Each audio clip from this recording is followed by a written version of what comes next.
Hello and welcome back to Pokémon Ultra Sun and Pokémon Ultra Sun, where today we are going to be working on getting some battle tree ribbons and also hopefully finding a shiny in Ultra Space. So yeah, that's what we're doing.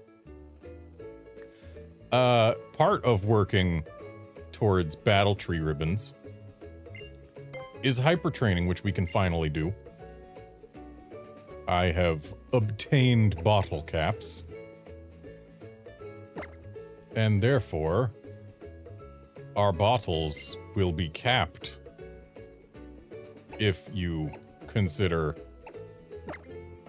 an IV to be a bottle.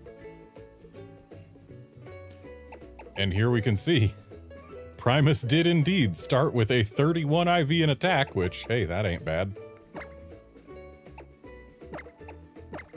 No, we don't need special attack. The training starts now.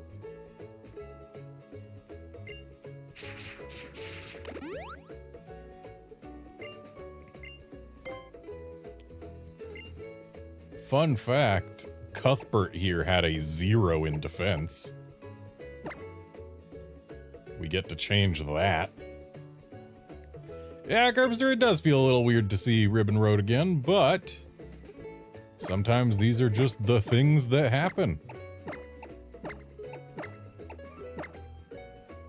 I'm still kind of shiny hunting in ZA right now,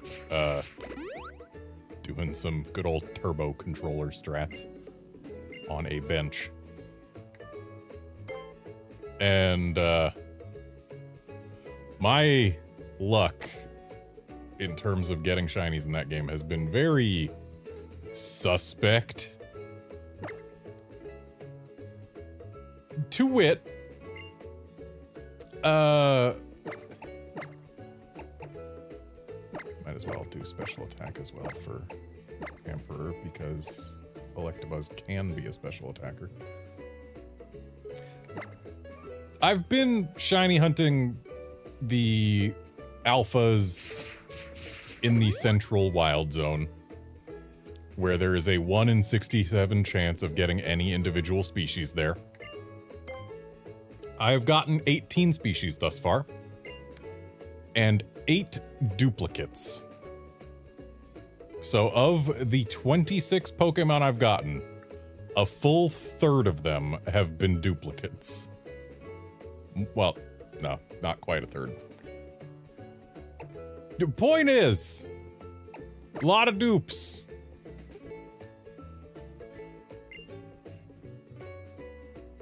Right. I'm RNG manips to get really good Landorus and really good Latios. I don't need to worry about their IVs.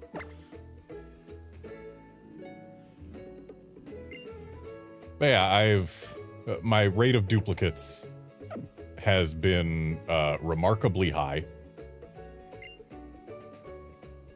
And that's a thing. Also, I have now found 4 shiny Chikoritas before finding a single shiny Bulbasaur, despite them having the exact same spawn rate. And one of those 4 shiny Chikoritas was alpha, which is nice. Don't have a shiny female yet, but I believe when you've gotten 4, you're at the 50-50 mark for odds of having found at least one female. So it's not uncommon that I wouldn't have a female by now.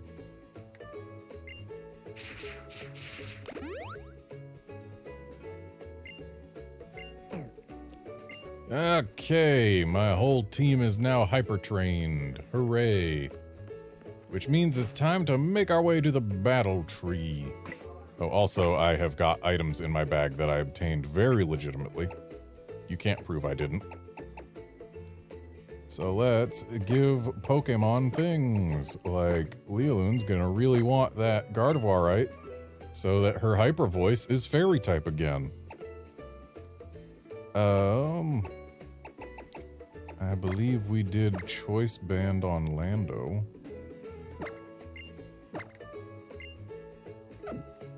Did we? I need to refresh my memory as to what moves I've got on these guys.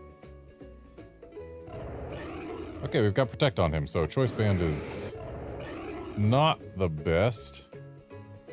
Maybe I should get rid of Protect. Or maybe I should keep Protect. I don't know. Let's do Specs on Latios. Specs can help with damage. Good. No, Assault Vest on Lando also wouldn't be a thing. Right, I had Life Orb on Lando, I'm pretty sure. There we go, that makes more sense. Specs on Latios. We've already got Eviolite on Emperor. Let's do Assault Vest on Primus. Make Metagross more tanky is decent policy. Now I need to check what moves I had on Cuthbert. At least we've got some peppy music to listen to here. Okay, Cuthbert currently has got nothing but attacking moves. We can put the something on there. Choice Band, that one.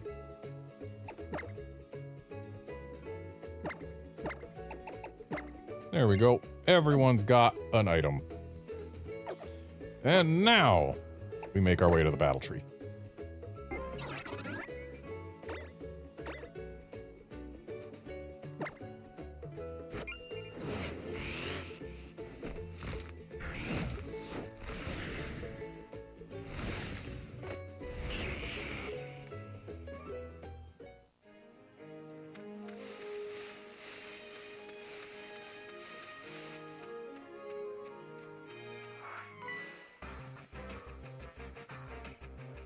I was a rising star who spent all my time in battle, and now I'm a veteran.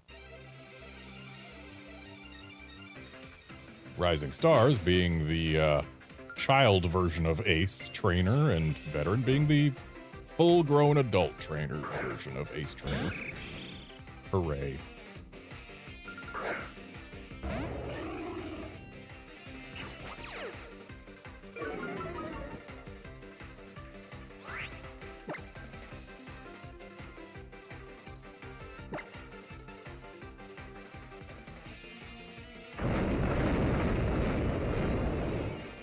Sturdy. Sturdy.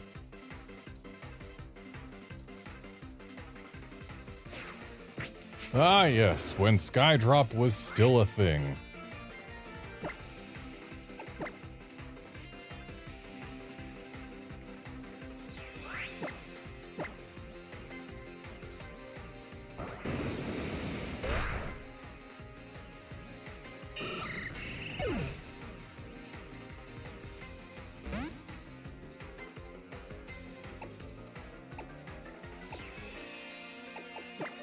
Latios. It has decent coverage options. Or Latios, rather.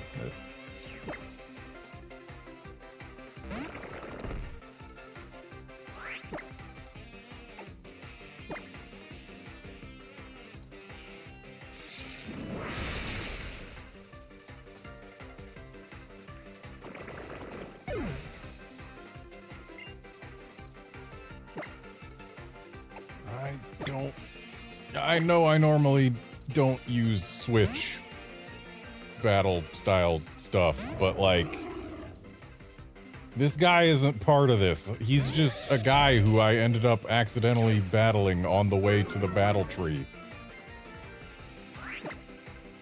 Should I have made my way to the battle tree off stream? Maybe. But I just want to get there, man.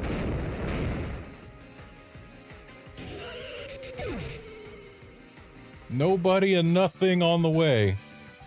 I say I'm a veteran, but the path of Pokemon runs steep.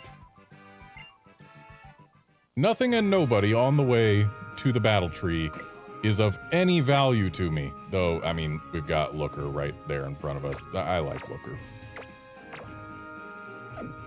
Putting Leolunin in front because she has decent options to deal with anything we might see and can also change moves.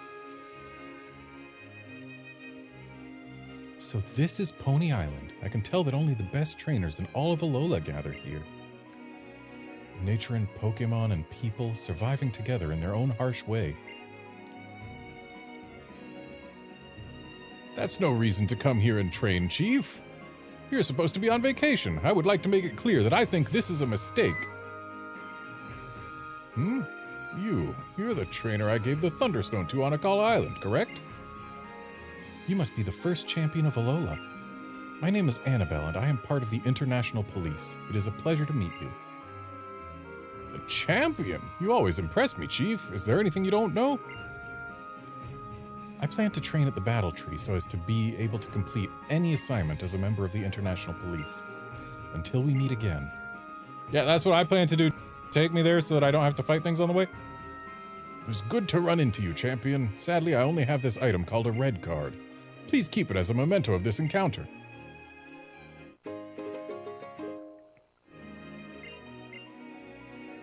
The red card forcefully switches any Pokemon that lands an attack on the Pokemon holding it. But once it's activated, the item itself is lost. I'd never hear the end of it from Nanu if I let anything happen to the Chief. My new partner isn't very strong, but it looks like I have to go to the Battle Tree regardless. But only as a bodyguard, of course. Well then, Alola!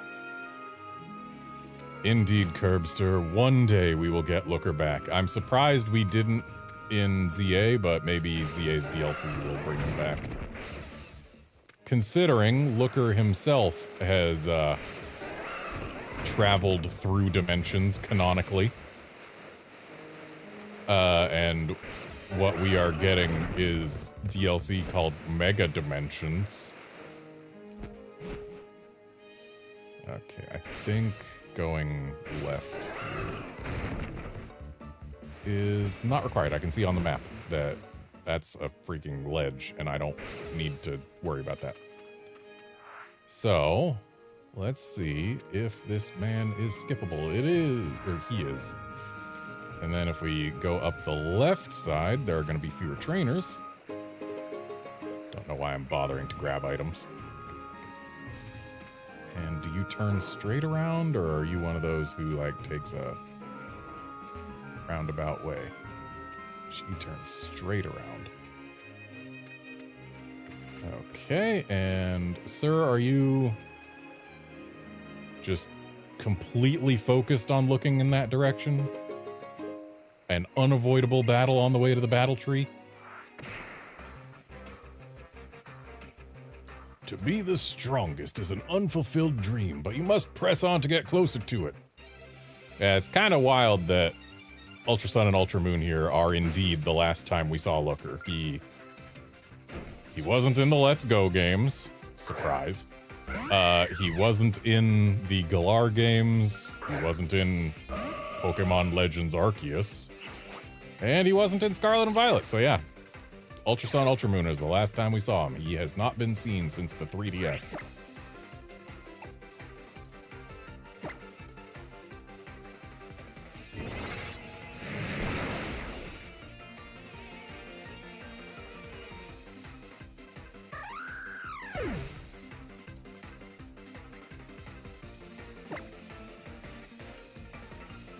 Feels weird that I've been playing Ultra Sun and Ultra Moon to the side of what I've been ribbon roading for a long time. And yet, I spent so much of that time not hearing any of the Ultra Sun and Ultra Moon soundtrack or sound effects, and whoa, training! I haven't done enough training! And it just feels weird to suddenly be hearing all the Ultra Sun and Ultra Moon sounds. And it's like, oh yeah, this is what the game sounded like. Oh ho ho, we battle 50 times a day. I battle every day. There's no one who can match me in that.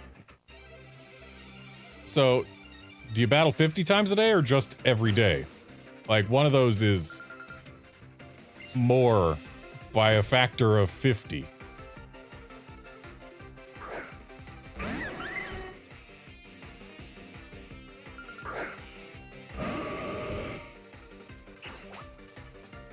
Oh boy, the frame rate.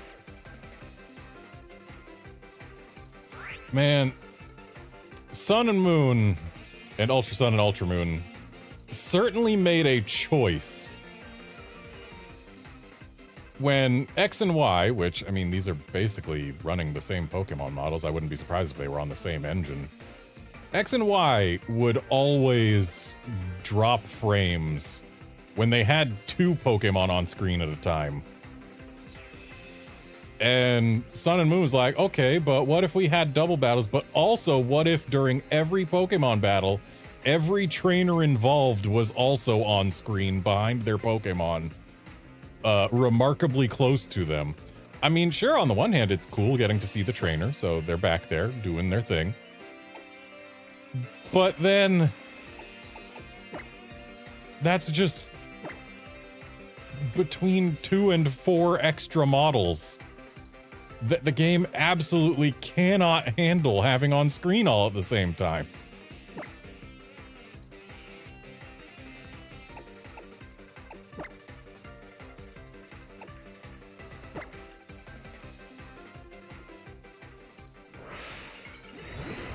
And here I am about to do double battles in the battle tree, so we're gonna have a minimum of 70 battles constantly dropping frames.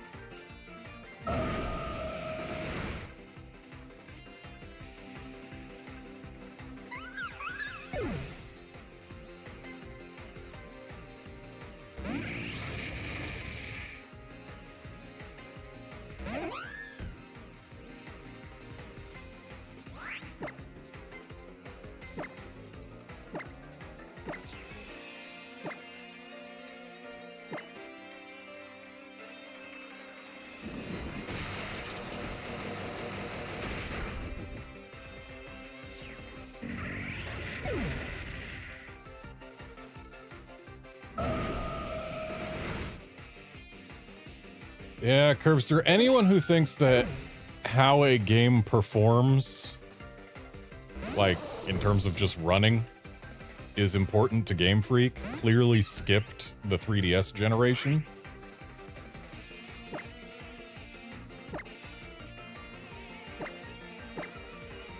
Because, yeah, it's very clear that they did not care about the frame rate during battles.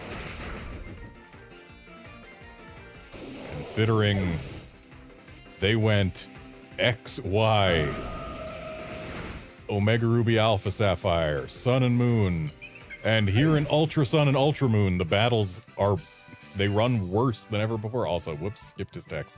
But it doesn't matter because they don't matter. I'm just here to get to the battle tree, dang it.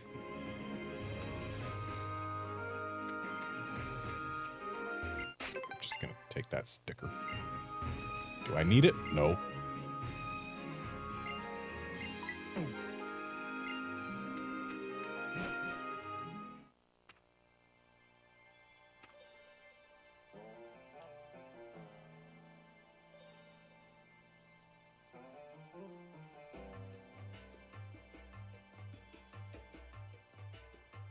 You're Garnet, right?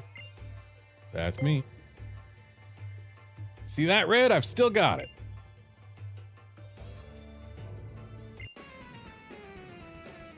The name's Blue. This guy's Red. Nice to meet you. And hey, congrats to you on becoming champion of Alola. Fun fact, if we were playing this game in Japanese, his name would be Green, not Blue.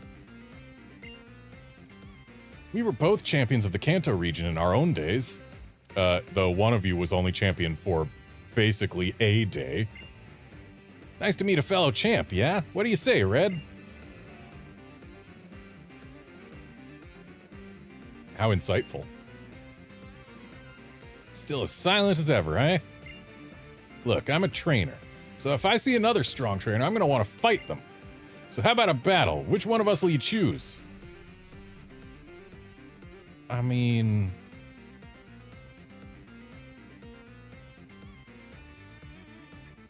Blue's the one who's asking for a battle. So I guess I'll go with Blue. Red, if you want to battle me, you're gonna have to speak up. Besides, I've already got ribbons on my Pokemon from having battled you. It would be kind of neat if this game actually looked for that ribbon on your Pokemon and gave you some extra dialogue in this scene. But that would probably be a little bit too much to ask, considering in order to get that ribbon, you have to have gotten it in Heart Gold and Soul Silver, which kind of 2 generations ago, and hardly anyone would have transferred Pokemon forward that even had those ribbons. And yeah, Curbster, 100% blue looks totally like you would expect, and red does not. But yeah, we're gonna battle blue because he's the one asking. Yeah, you get it. Here, I'll heal your Pokemon for you, so let's you and me have an awesome battle. Here I go.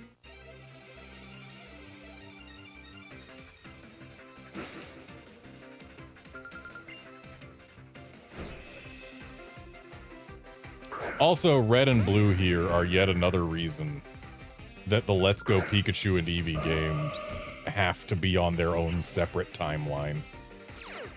Because, like, these two appear in that game, and they look pretty much identical to this. And yet, despite that, Mina, who is a trial captain in this game, appears in those games as a child. And, like, in order for her to be a child back then, there have to have been a certain number of years between then and now. Except we also know that trial captains have to retire and give up their positions at age 18. And in order for her to be as old as she was in Let's Go Pikachu and Eevee and still under 18 in this game, Let's Go Pikachu and Eevee had to take place later on the timeline than they otherwise would. Or earlier, was it? I don't, later. Yeah, later. And it's just so many things involving specifically the characters who appear between Let's Go Pikachu and Eevee and this game require Let's Go Pikachu and Eevee to be on an entirely separate timeline from the main series, and it's really stupid, but also nobody cares. Game Freak does not care. We hardly ever get timelines between games. We've gotten, like, one official timeline outside of the games themselves, and even that tweet has been deleted since. So, like, yeah, just, it's a mess, and nobody at Game Freak cares. And here we are with Legends ZA taking place 5 years after X and Y, explicitly. One of the few times we get an actual timescale.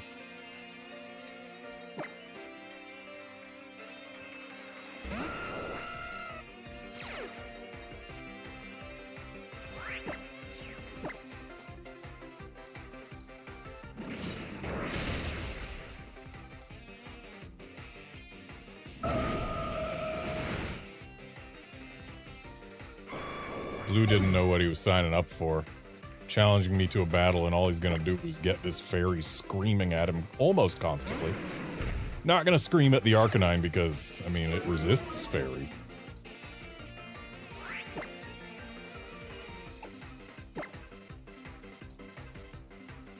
I wish non-Mega Gardevoir's got a black dress.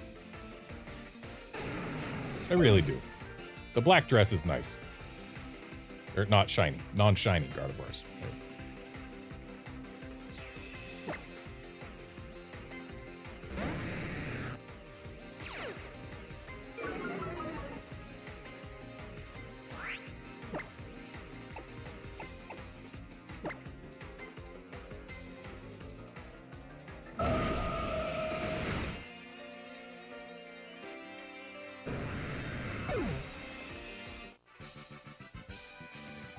Yeah, Curbster, you're a pretty big deal. Amazing that I could lose. I wasn't calling you a big deal, Curbster. I was reading the text on the screen, but I guess you might be a big deal.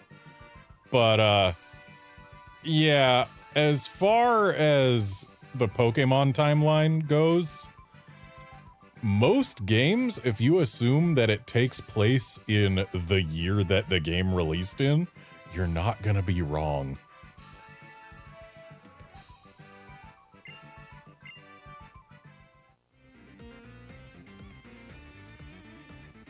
And honestly, the Zelda timeline is worse than the Pokemon timeline.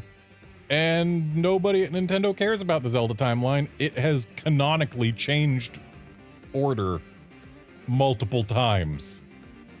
I guess not canonically, but like the official order of games in the Zelda timeline have been shuffled around multiple times.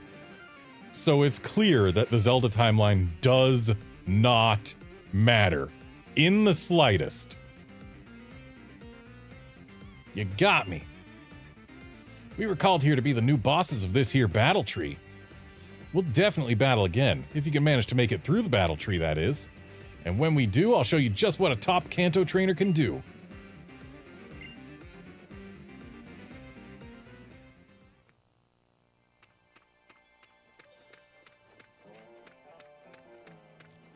So, fun fact, during the normal battle tree here, you are allowed to bring restricted Pokemon.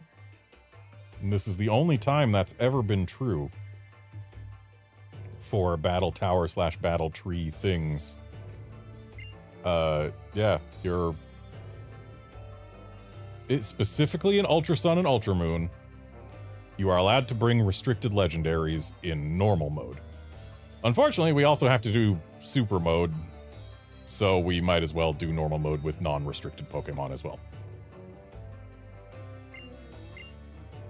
So let's battle. We want to do doubles.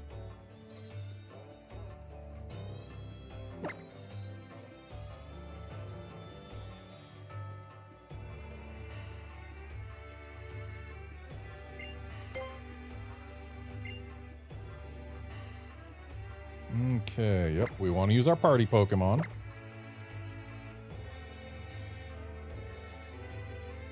And now to choose who goes where. So, opening Lando and Latios is quite safe. And then in back, we will have Primus and Emperor. Why not?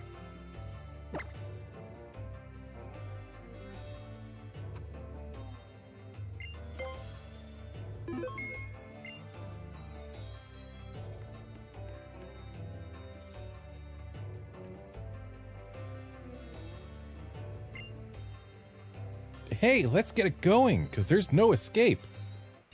So we got to do 20 battles here on normal mode to get a ribbon.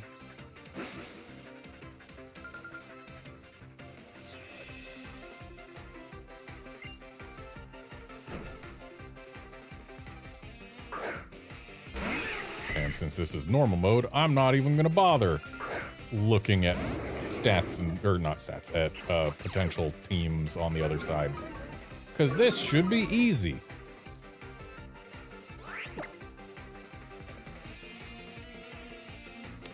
Let's go ahead and Rock Slide.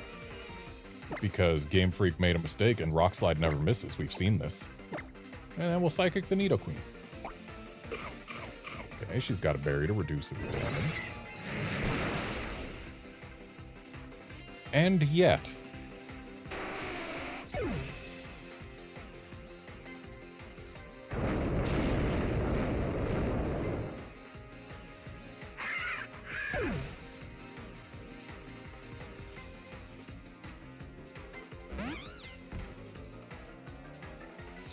Amogus.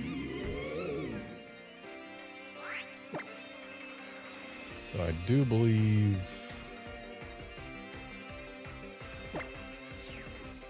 Actually, no, I was gonna say something that I realized was not true, because wait, I'm locked into Rock Slide because Choice Band, but no, I swapped from Choice Band to Life Orb. I need to remember these things. It's especially obvious considering my Lando is missing some HP.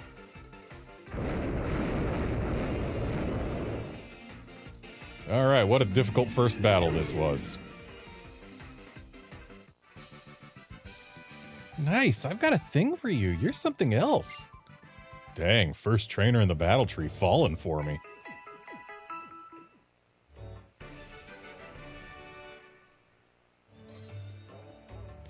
Yeah, Outlander, Game Freak absolutely does nail character models the vast majority of times. There are a few exceptions.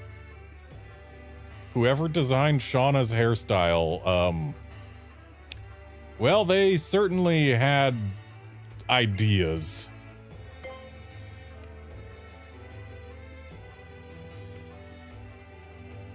My bat is crying because it wants to hit. It wants to hit so badly.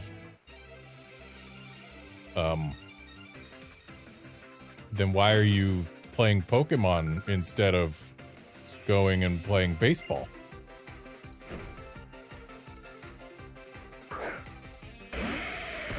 Yeah, the Game Freak needs better environment design people.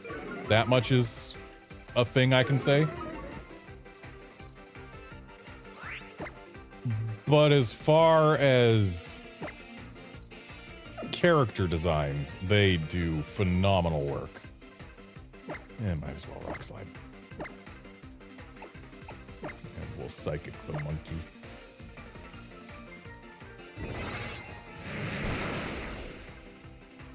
Yes, Curbster, I recall battling that very NPC on stream and mentioning that. Yeah, guys, or characters just got 3 kings. Koi King, Yato King, and Nido King.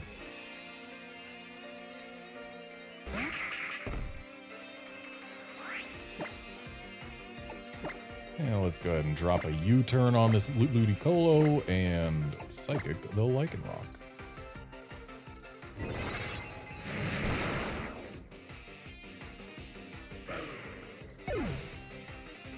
Honestly, if the Pokemon Company, like, outsourced their world design to, say, Monolith Soft, some of the best in the business at that, we might end up with a really special game. Ah, a grounder. I don't usually hit ground balls.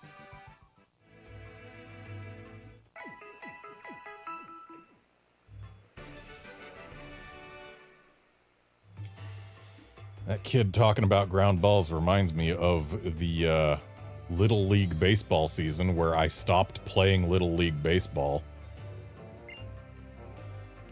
Next is battle number 3. Yeah, I'm not supposed to read her text. But yeah, that Little League baseball season. This is my first year as a working adult. It's my first year as a trainer, too. And here we have proof that not every trainer in the Pokemon world starts at age 11. But, yeah, that Little League season, for whatever reason, the coaches introduced a new rule where if you hit a grounder or if you hit the ball and it does not leave the infield, you are out. And I thought that was super stupid, because, like, no, if I can get to first base before someone can get the ball there, then I should still be fully in play and totally fine. But no. You hit it in the infield, or if you hit a ground ball, you are out, regardless of whether anyone even touches the ball. And it was so dumb, and I hated it, and that's why I never played Little League Baseball again.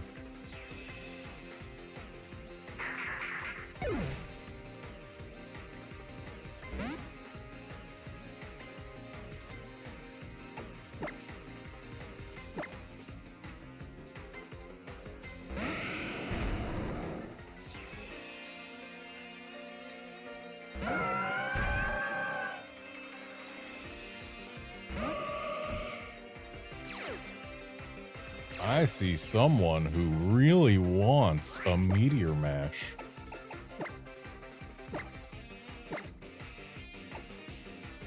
And we're locked into Psychic, so I have to keep using that.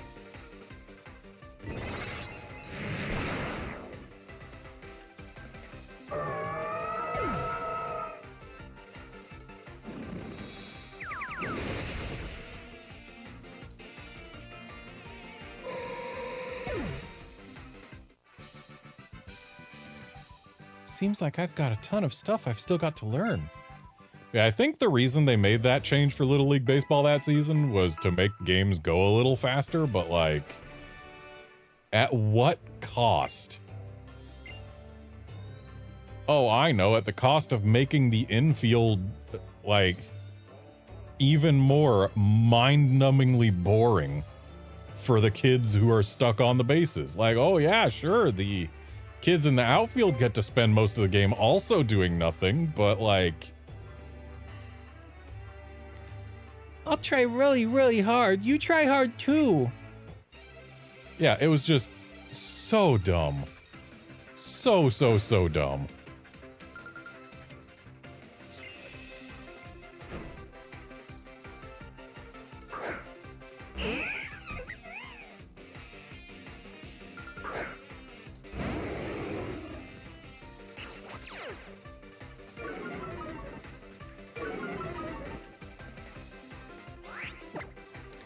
I'm thinking an Earthquake and a Dragon Pulse will go pretty hard here.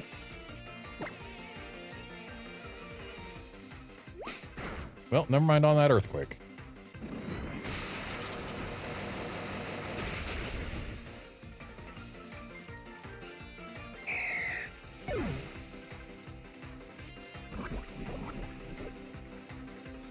Really? Toxic Orb.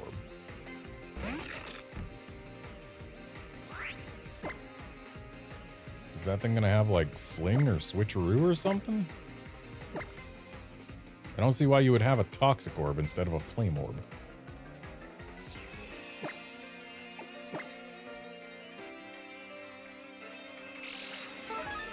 Quick Claw?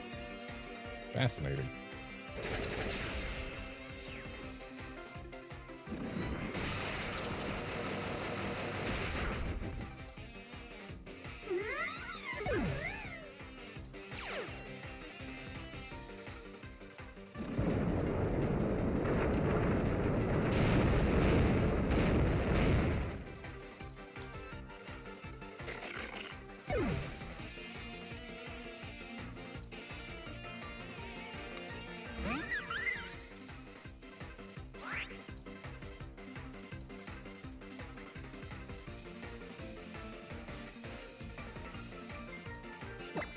Okay, gotta get rid of this Comfey.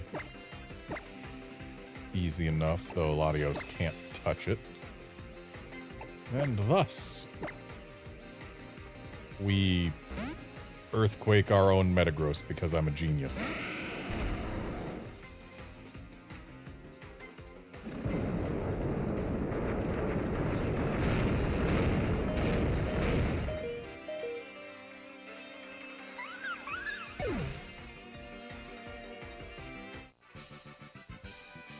I tried really hard. That's all I got. That's it.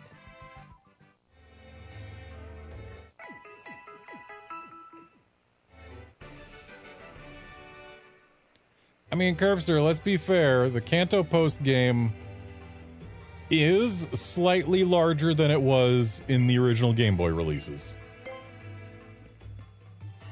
They did expand it somewhat, like Viridian Forest actually being a forest instead of a hedge maze. So, like, yeah, the Heart Gold and Soul Silver didn't do nothing. They did something to Kanto to expand it. During work, I've been sparing no effort to steadily train.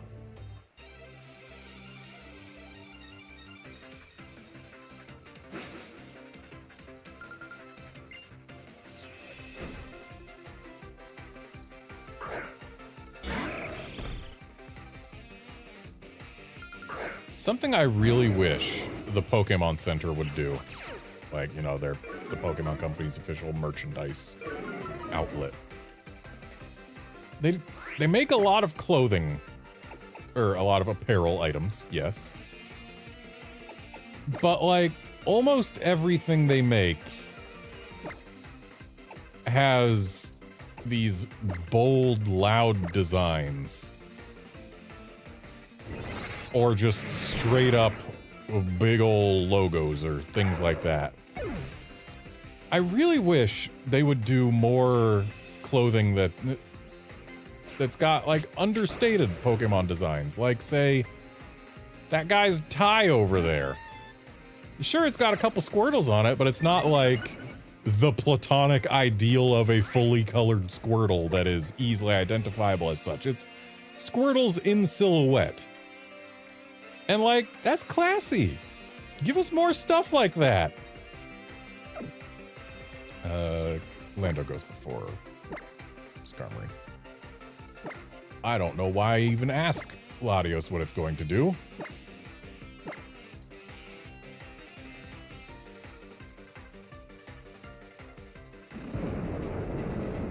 Yeah, like almost everything that they sell apparel-wise is either a logo or a full-on print of the Pokemon itself with no anything to make it less on the nose. It's you get to look at the Pokemon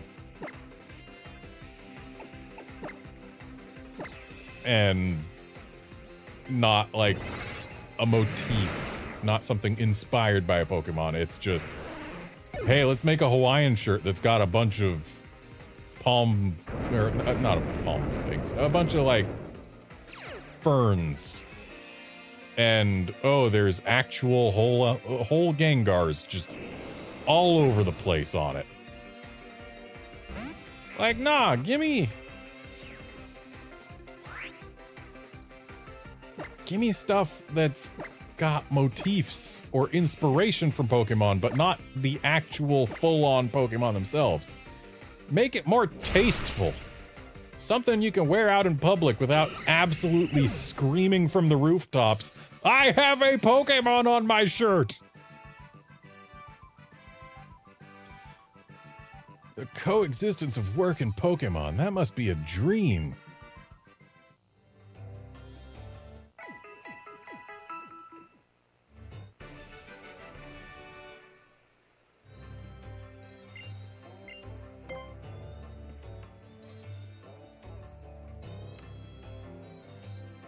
It's actually a similar issue that I've been having with the clothing options in Legends ZA. Like, I want something that's got a design motif on it, like something tasteful. Urbane's got a shirt with a Pokeball design on it that we aren't allowed to have. The time has finally come for my talent to blossom. Sure thing, kid. But like, even originally, X and Y had at least a couple shirts that had, you know, designs on them that weren't just prints of a Pokemon or whatever. Like one of the starter shirts was a stylized Pokeball design. That shirt, that very one, made it into Legends Arceus. I would have loved to have it available in Legends ZA, but no. I guess they just don't make shirts like that in Kalos anymore. But apparently they do in Sinnoh. Anyway, a Comfey and a Swampert. Perhaps an EQ will do. And let's Psychic the Swampert because it's more likely to survive the EQ than the Comfey is. Never mind, the Comfey's more likely to survive, but the Comfey can't be knocked out this round anyway. Kind of bold to use Endure instead of Protect in doubles.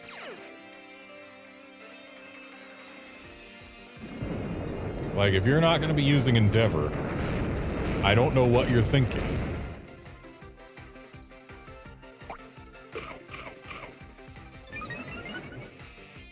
Oh, you wanted to activate your Pitaya Berry. I see. Well, I am glad we are not locked into Earthquake. Go ahead and Rock Slide, and we'll drop a Psychic on the... Yeah, on the Yanmega. Never mind, should have put it on the Comfey.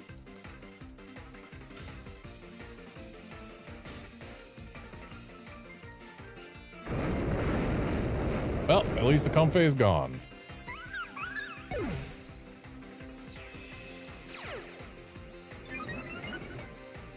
And now Yanmega's a little faster.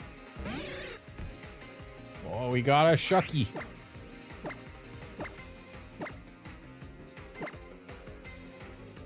Shuckle more likely to survive a Rock Slide than Yanmega.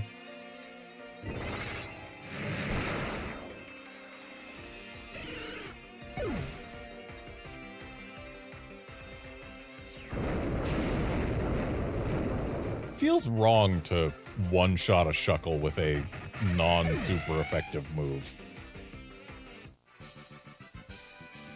That what blooms must fall seems to be the decree of fate. Deep, kid.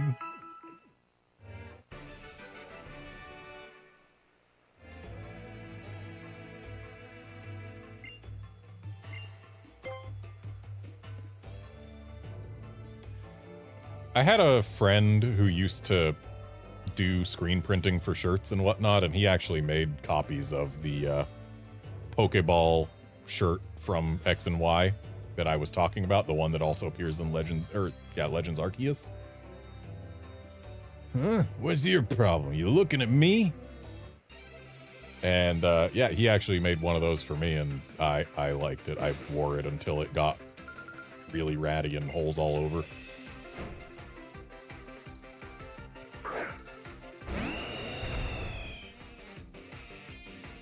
And the thing is, because it made a Pokeball out of negative space, a lot of people looking at the shirt thought, oh, that's just a neat shirt with an anchor or something on it. Because it was like, the Pokeball was rotated 45 degrees, and we only got to see the top right quadrant.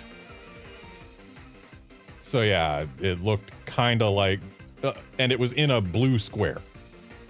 So yeah, it looked kind of like an anchor if you didn't know what you were looking at. Which is just another benefit, in my opinion. Because yeah, it's 100% a Pokeball.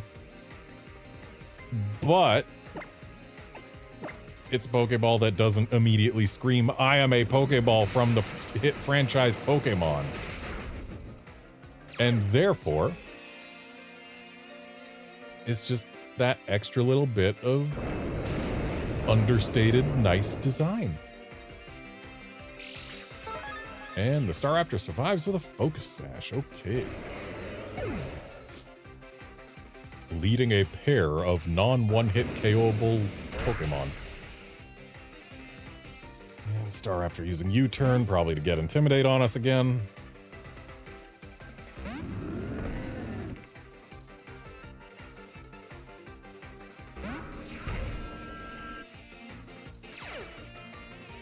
Okay, let's U-turn the Trevenant while Latios Dragon pulses the Spiritomb, I guess?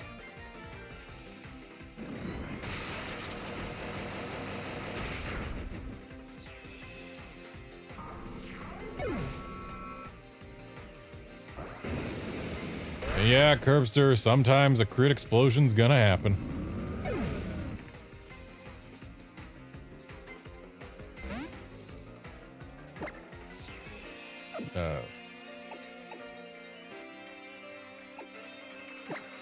Let's go Primus. Primus can't be intimidated. Not that it matters, the Staraptor has 1 HP. And it doesn't have Intimidate either.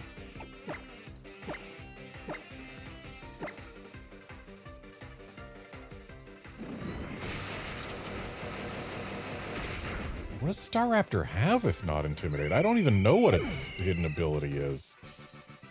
Why would you ever not use Intimidate? When two sets of eyes meet, you get you a one-on-one battle. It's what it is to be a trainer. And yeah, it'd be nice if Spiritomb got new evolution someday. Pretty sure the reason it doesn't is, ooh, it goes dark, they got no weaknesses, except now they do have a weakness. And like, it would have been weird to give it a new evolution in Legends Arceus, so... Who knows, maybe whatever next game we get, it'll get some new something or other. Here you are, the masked man. I'll take you on. I am not a masked man. Garnet here is A, not a man, and B, not wearing a mask. So, like... don't know what you're getting at, kid.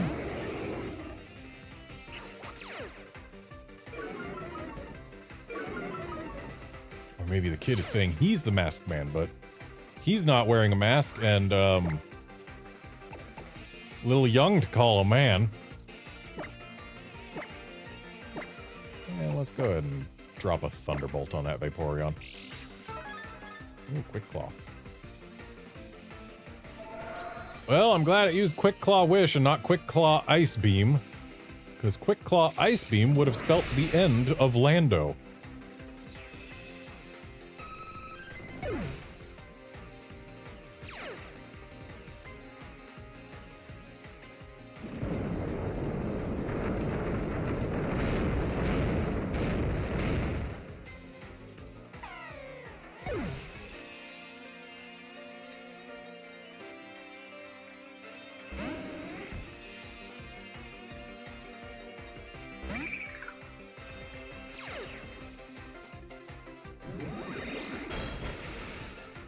So, I am now feeling even better about having picked Thunderbolt.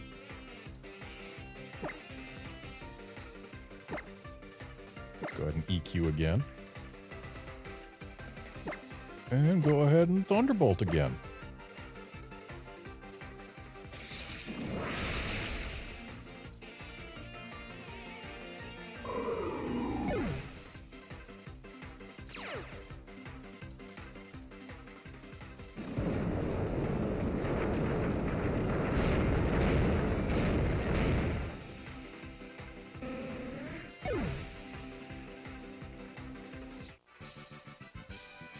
The hero isn't supposed to lose. Well, maybe if the hero was battling someone who was actually masked or a man, he would have stood a chance, huh? And yeah, Curbster Kamala is disappointing. But, think of it this way. If we ever get an Australia-inspired region, maybe it'll get an evolution that'll actually be good. Yeah, boss, is it time for battering practice? This is the second baseball reference we've gotten in this battle tree.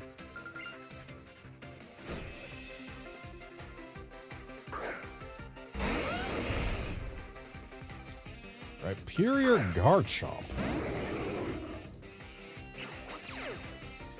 I will never forget the time that low-roll RNG robbed me of a free copy of Pokemon Battle Revolution during GameStop's tournament in that game. In which, in the finals, it was my Garchomp against their Rhyperior. Oh, bye, Garchomp.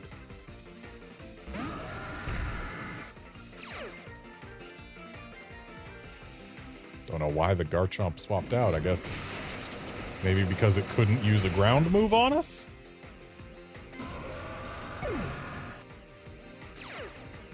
Yeah, I got to the finals in that tournament. Was battling the guy totally fine.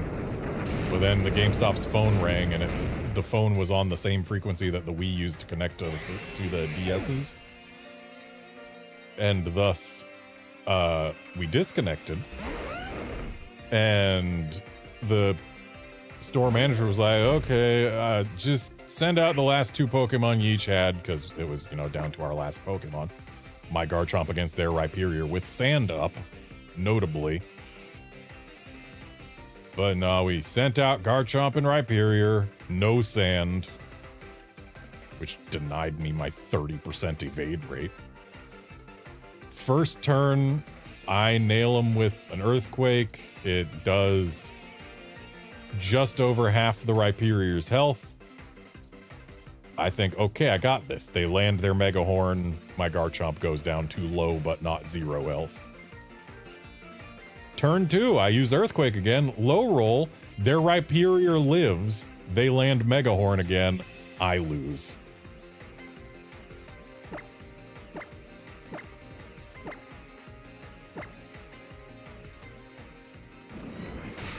So yeah, low roll on that second Earthquake robbed me of a free copy of Pokemon Battle Revolution. And instead, I got a shirt that was size adult medium.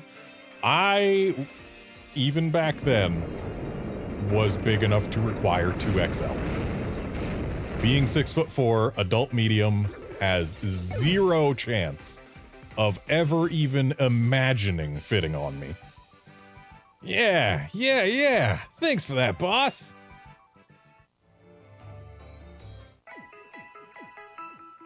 So he wanted to practice getting battered, I guess?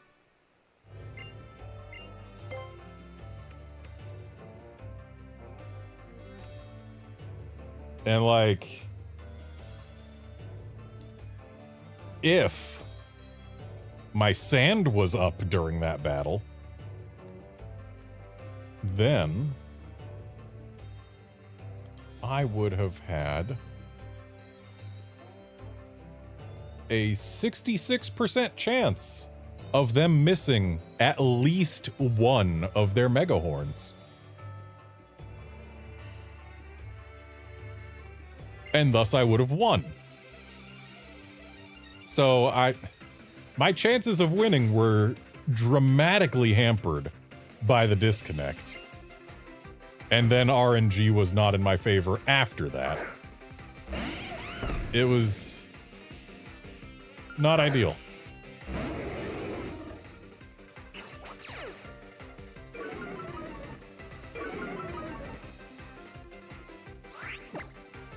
So both of these Pokemon on the other side here can be quite nasty.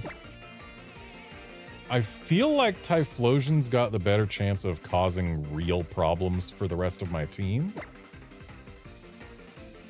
But Infernape's got the better chance of outspeeding my Latios. So I'm gonna drop a Psychic on the Infernape and just hope that... Okay, Landorus is not going to get an Earthquake off.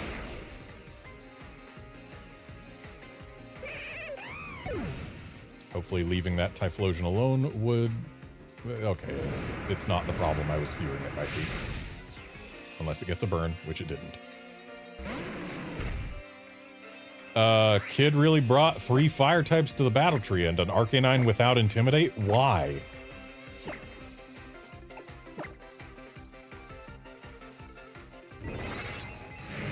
These battle tree trainers are something else. We've seen a Staraptor without Intimidate and now an Arcanine without Intimidate. Why are you not running Intimidate on your Pokemon? Like, actual doubles battlers, if they have the option of getting Intimidate on a Pokemon, they gotta have a really solid reason to ever not go for it. 4 fire types, wow.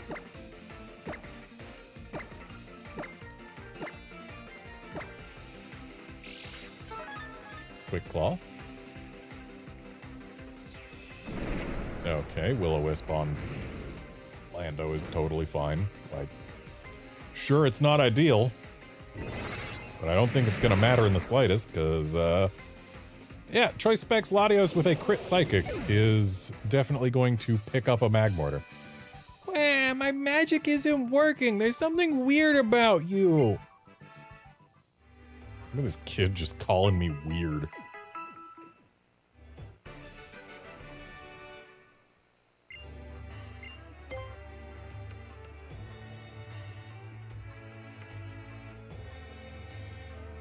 Wahaha! Kneel before my Pokemon!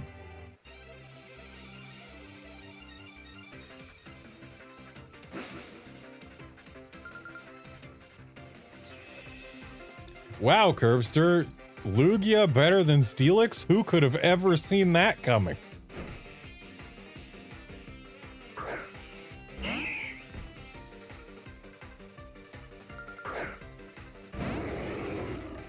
It's almost as though Lugia is actually a good Pokemon and Steelix kind of never has been.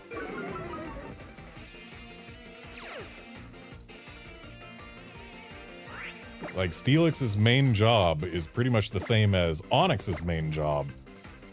It serves as a boss and as an introduction to a Pokemon that resists several, if not all, of the attacks that you have available to use against it to that point. Like, yeah, Steelix was designed to be fought, not to be used. Much like Onix. Like, it's got no special defense. Its attack is kind of pitiful. Its HP isn't that great. But its defense is really high and it's decently fast. And that's its whole reason to exist, is just those things.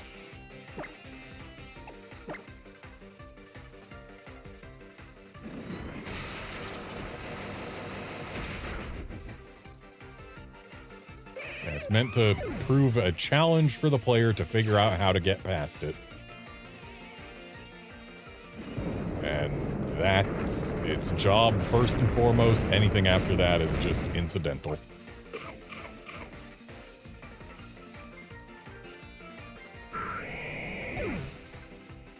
How does a Swampert eating a berry hurt me? It'd be one thing if I was holding the berry and the berry was like all spiky and it hit me. But it gives the animation of Swampert eating the berry and then I take damage? What? There you go. Well, I underrated you.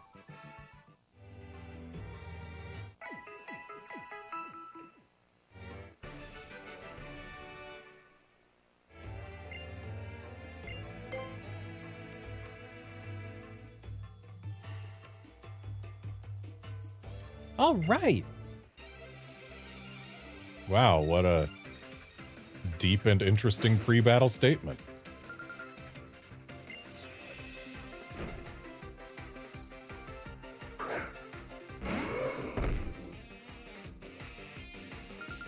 Now, is this gonna be a freaking non-intimidate Tauros?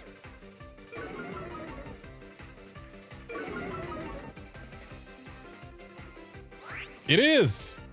Why does nobody have intimidate? What is wrong with these people?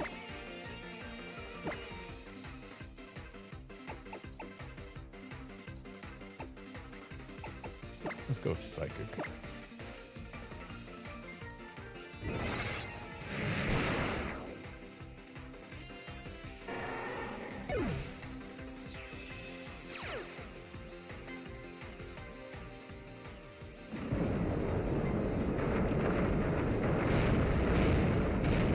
For reals though, if you're going into a doubles battle and one of your Pokemon can have Intimidate, you have to have a very, very good reason not to run it. And yet I don't know that we've seen a single Intimidate coming our way, and we've seen at least 3 Pokemon that could have it.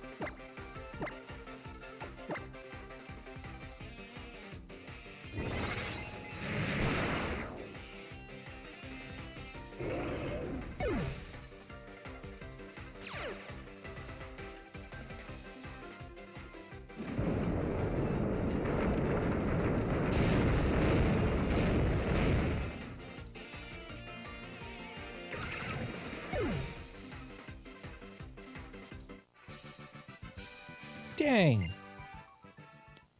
I gotta say, I really hope the Legends ZA DLC actually adds new boxable forms or something. That's something I've been missing in ZA. Seeing the Alolan Dugtrio reminded me, like, hey, regional forms, alternate forms, etc., they're a thing. And yeah, I've been missing it in ZA. I like adding new things to my living decks, but when the only things I can add that are actually new are new Mega Evos that even my old Pokemon can do, and thus I don't necessarily need to have caught new ones for it, is lame. I used to be called a diamond in the rough, although that was decades ago.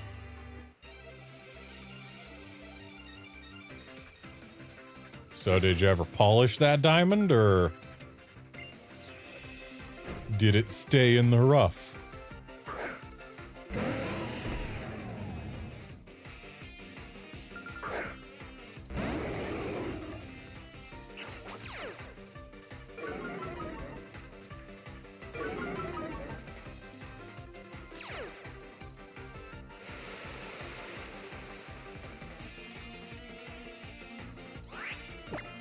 So, judging by her team, I'm gonna go ahead and say let's click Earthquake. And I should probably also be okay using Thunderbolt.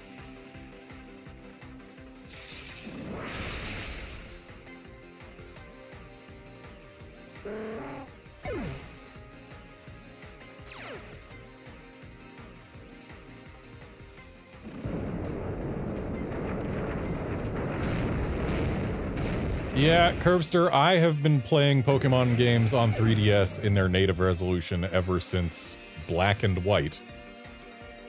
For one very specific reason.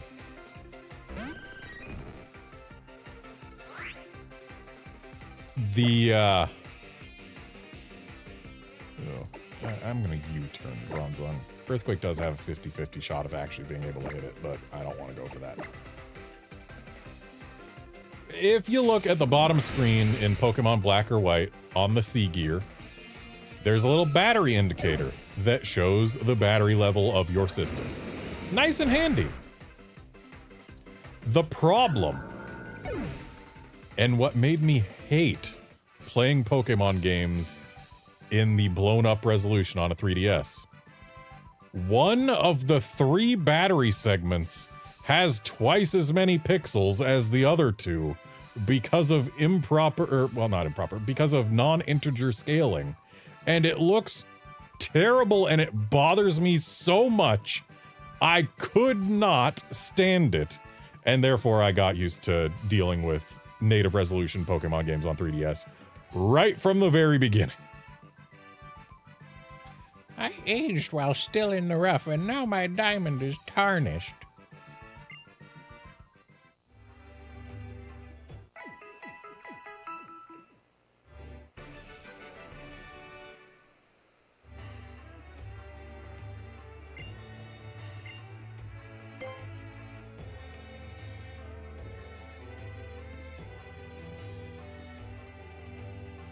I turned this bad because I wanted to be called a pixie.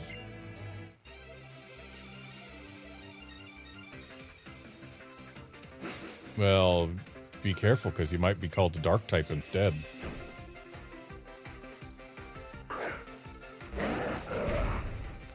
I smell an earthquake in my future.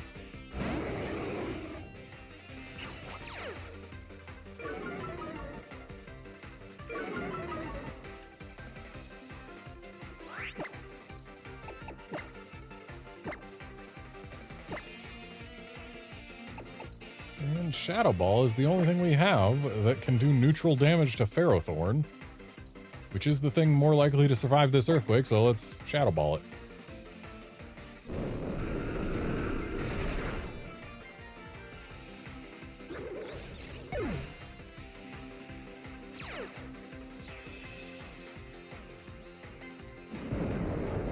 Ferrothorn was so much cooler in 2D when it hung from an invisible ceiling instead of standing holding its body like an inch off the floor.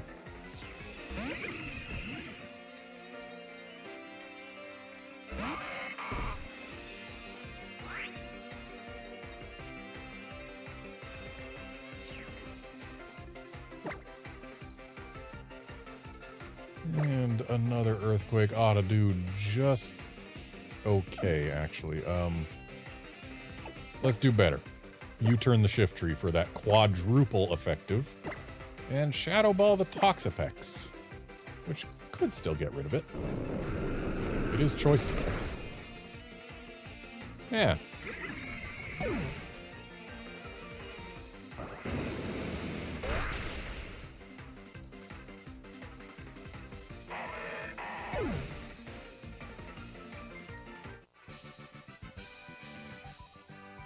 If your face and style are dull, you need other charms.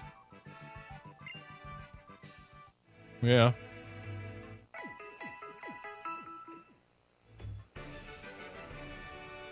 I have to wonder what the Japanese text for that was. The fact that she used the word style gives me a sneaking suspicion.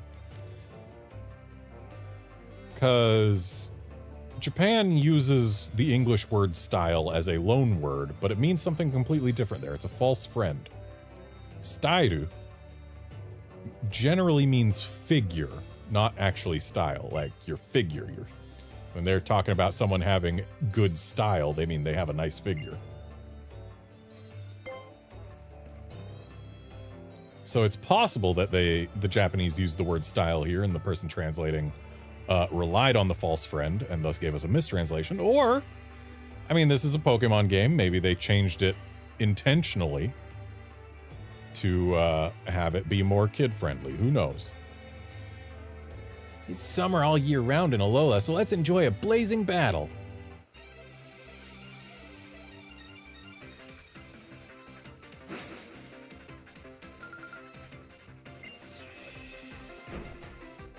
Yeah, there's a few false friends in the Japanese language where they use an English word, but it does not mean the same thing as the English word in English. It's fascinating how words and their meanings can shift like that. Anyway, I'm going to U-turn this Ludicolo, and I'm going to Thunderbolt this Melodic.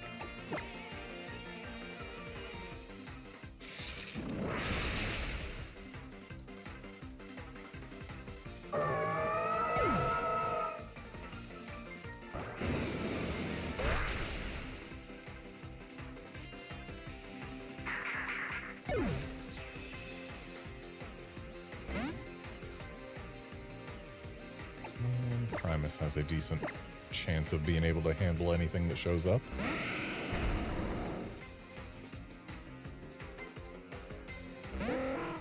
Alright, there's a target for Thunderbolt. And that can be Meteor Mashed.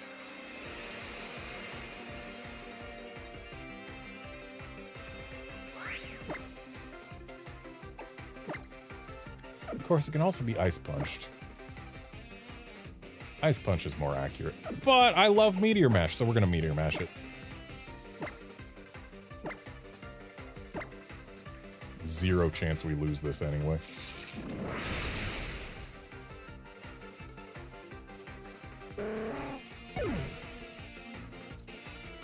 It's almost like normal mode is designed to not really be all that hard.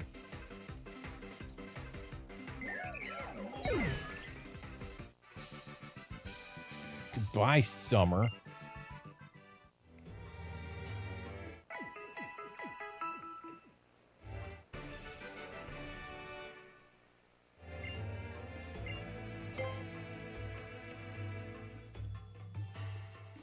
Just 5 more battles to win before we get another ribbon. When you're on a trip, lose your inhibitions. Lose them all.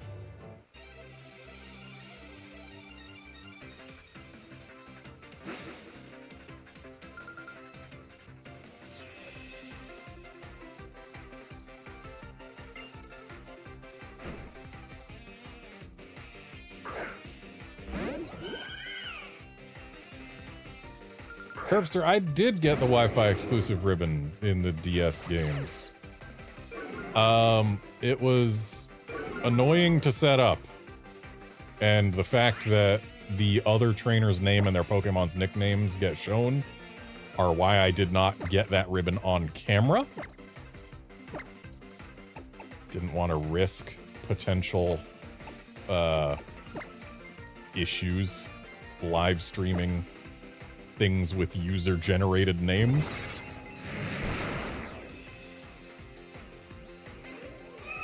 It ended up, I didn't find anyone with any uncouth names, but still.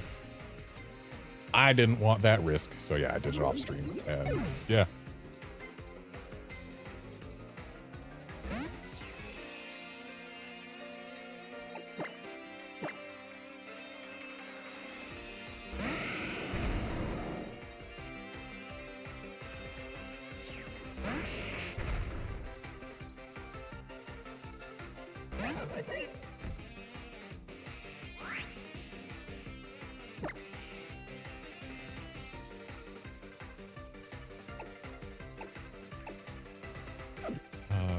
I had Latios use Psychic, didn't I?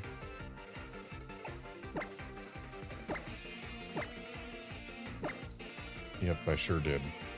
Okay, so we need to have Metagross do something specifically for Scrafty. Meteor Mash is neutrally effective. And then we can Psychic the Golem.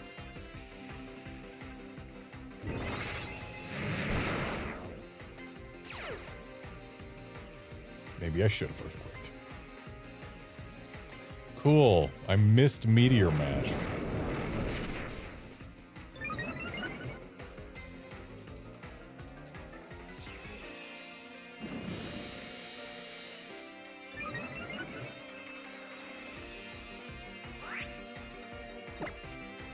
The move Autotomize.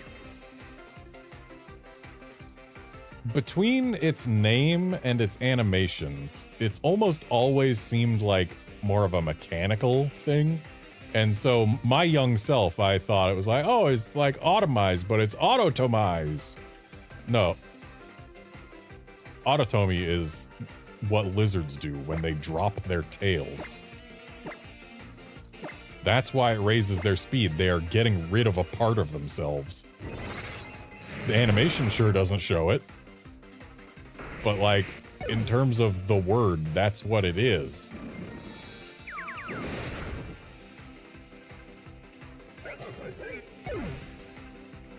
Man, just everything about it seems designed to give kids the wrong idea and make them think, oh yeah, it's they're doing something to make themselves run like a more efficient machine. But no, they're dropping their tails.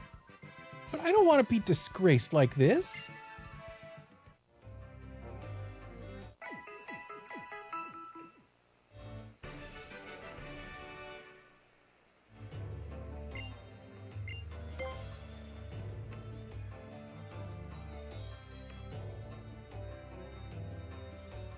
Just fighting, even if I'm reduced to ash. In short, that's my path.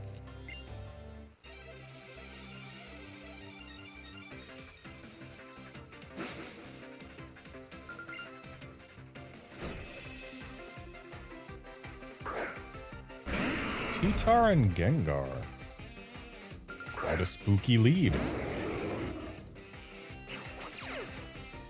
Now, is it going to be Unnerved T-Tar? Nope. Okay, so in this case, an Earthquake will go pretty hard. And my Latios is honestly kind of in danger here. But I don't really have many better options for a switch in. So perhaps dropping a Psychic on the... Yeah, let's drop a Psychic on the Gengar. Keep it from doing anything nasty before Lando can get a turn. And now Latios' Psychic has been disabled when it's running choice specs, so I'm gonna have to swap Latios out if I do not want to use Struggle. Nice crit.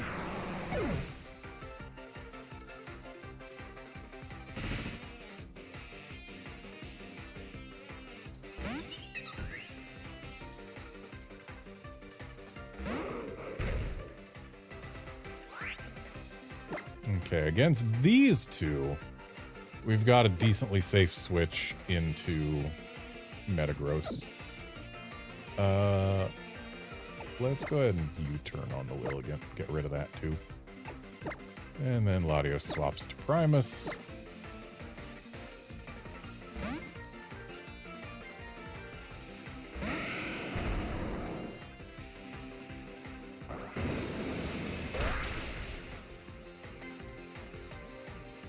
Oh boy, once I'm done here in Ultra Sun, I get to finally put good natures on my Pokemon.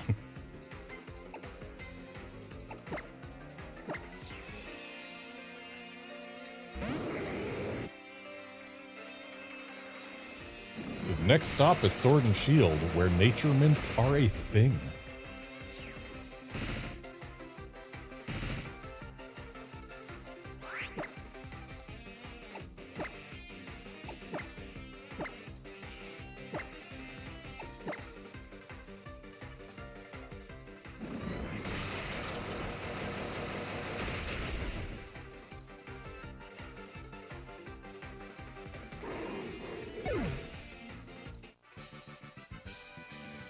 Being reduced to ash, yet still fighting as Ash, is the way of the trainer.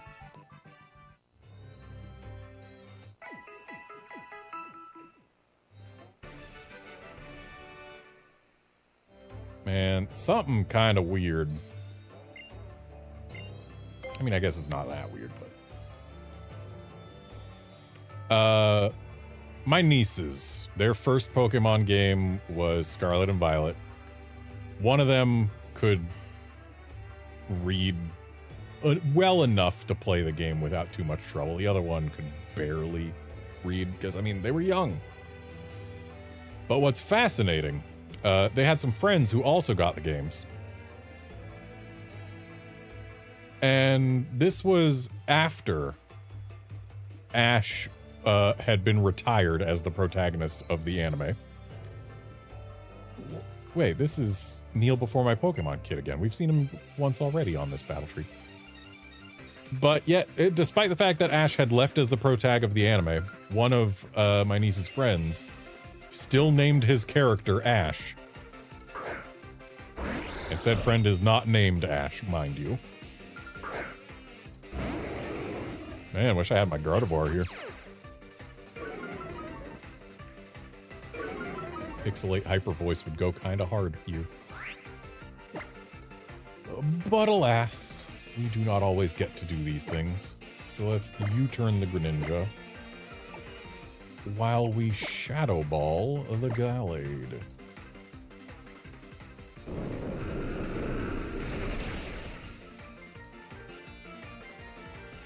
Yeah, I guess to be fair, Ash hadn't been out of the driver's seat of the anime for too long at that point.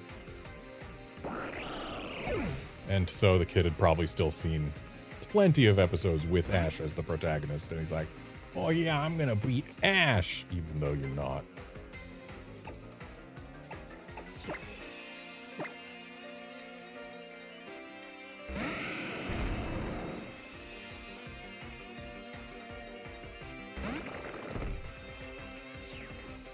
Okay, Araquanid and Meganium. That Meganium looks like it wants an ice punch to the face, if I am not mistaken. And I suppose we're shadow balling the spider.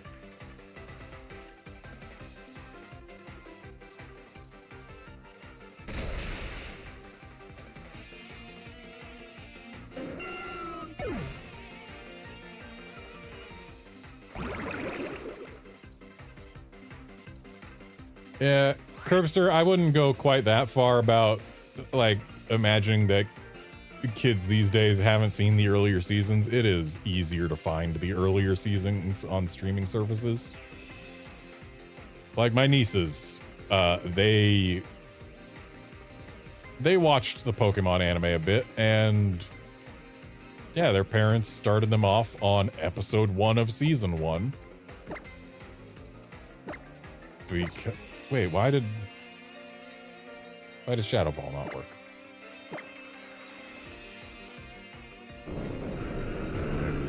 breakout or something. I don't know. Hell, like if you go on Netflix or whatever, it's really easy to find Pokemon Season 1, Episode 1. Whereas if you want to start at a later season, then you have to know to start at a later season. So parents these days, they're probably going to go with whatever the easiest option is and start, you know, Season 1, Episode 1.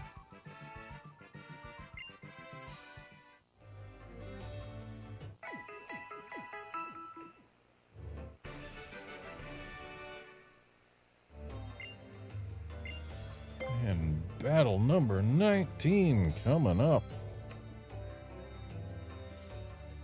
If I win this battle, I'll fess up to the person I like.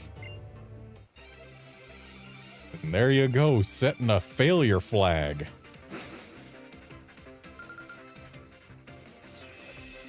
It's like going off to war in an anime and saying, when I get back, we're gonna get married. It means you're not gonna get back.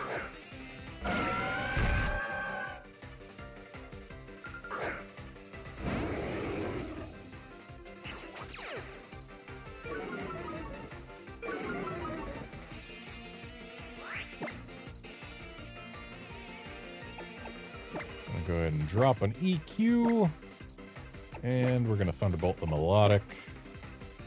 Mainly because Melodic is a bigger threat than Goodra. Good old Goodra, arguably the worst pseudo-legendary. By a pretty wide margin.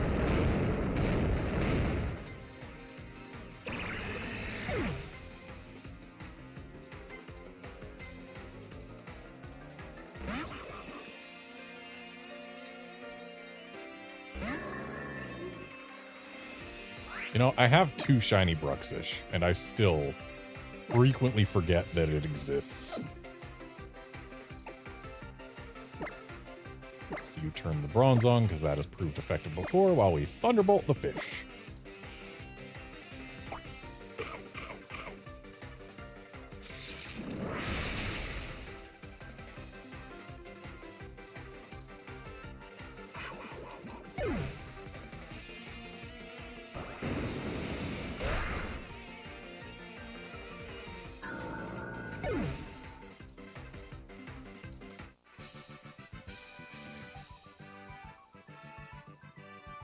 Don't get in the way of someone's romance. Don't tie your romance to our battle when I have nothing to do with your romance.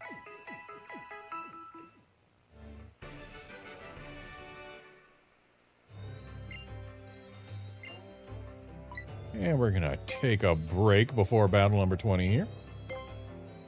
So I do believe that lets us reshuffle who's in our party.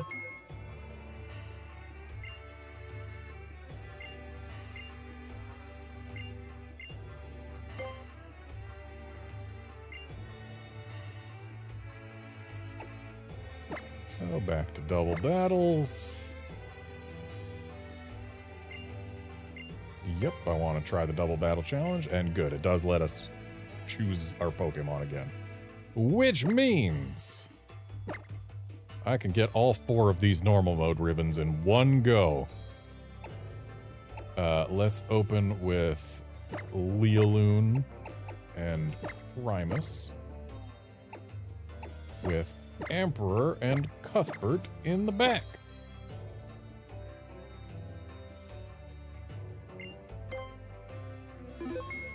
And while I will do this for normal Battle Tree, Super Battle Tree, maybe not.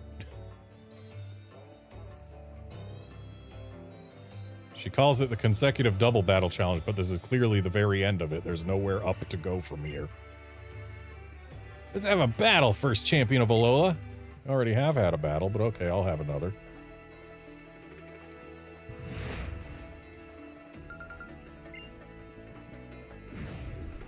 This music sounds like it's going to be real good once it gets going.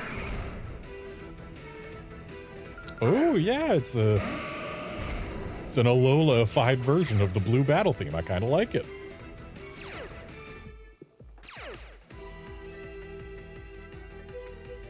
but I only kind of like it. It doesn't have the same energy or stakes to it that the original and other versions have had. It's more subdued. Anyway, let's get a hyper voice on out here. Tyranitar's not going to like that. And we can ice punch the bird.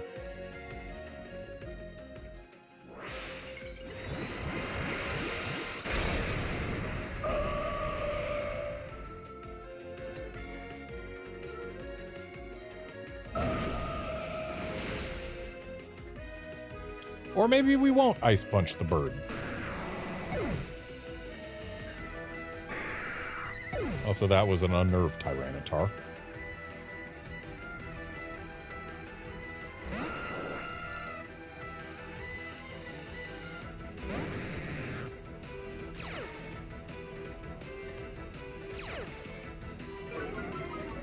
Finally, someone brings Intimidate. Alright, let's Hyper Voice again, and throw a, throw an Ice Punch at the Aerodactyl. It's probably not going to matter. I'm pretty sure Hyper Voice is going to clean up both of these two. Yep.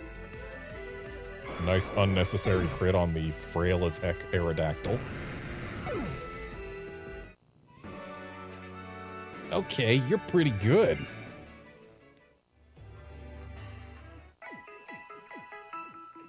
And there we go. That's a new ribbon on all 4 Pokemon.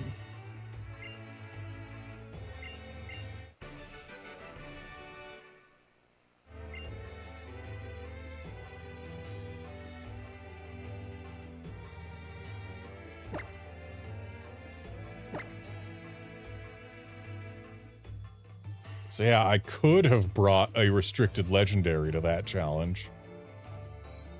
But clearly it was entirely unnecessary to even consider doing. And now we've got to actually do the double, or not the double, the super battle challenge, which is actually going to require a little bit more effort.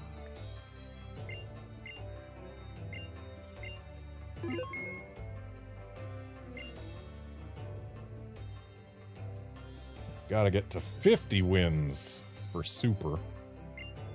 Which, that's gonna be a good bit. It's not gonna happen today, I'll tell you that much. Super double battle. Wait a sec. Did I just see something that mattered? Ah, yes. That would probably be part of it. I wasn't paying attention. But I noticed that Super Double Battle says any Pokemon above level 50 will be set to level 50. Whereas regular Double Battle does not say any such thing. Were we using level 100 Pokemon against level 50s that entire time? I think we probably were. That certainly explains why things went so very heavily in our favor the entire time.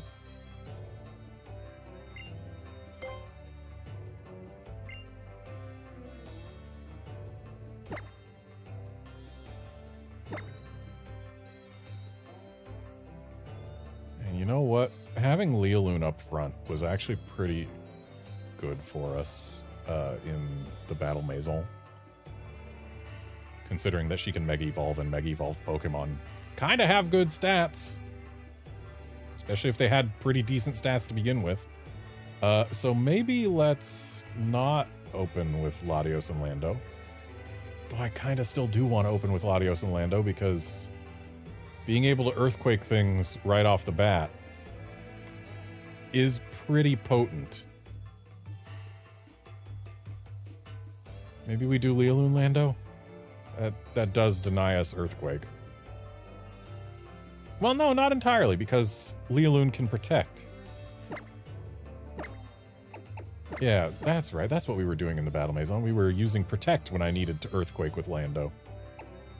Okay, and then we bring Latios so that we've got another option, and then Primus. Because Primus is just generally good, even though... That would mean bringing 3 psychic types. Do I want 3 psychic types, or do I want instead Cuthbert or Emperor?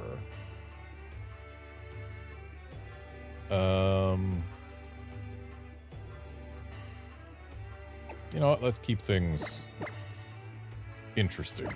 We'll use Cuthbert. He hardly ever gets to show up, and he's actually got IVs now. Because his IVs were kind of atrocious before. Cuthbert's come a long way. He used to not even be technician. But now he's technician and has IVs.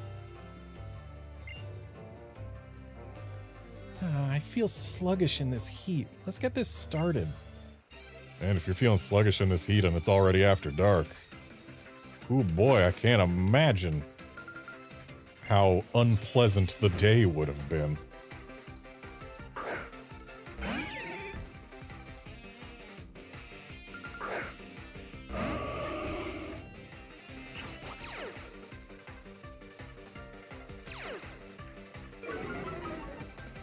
Oh boy, also once we go to Sword and Shield, Emperor's gonna get to have his ability.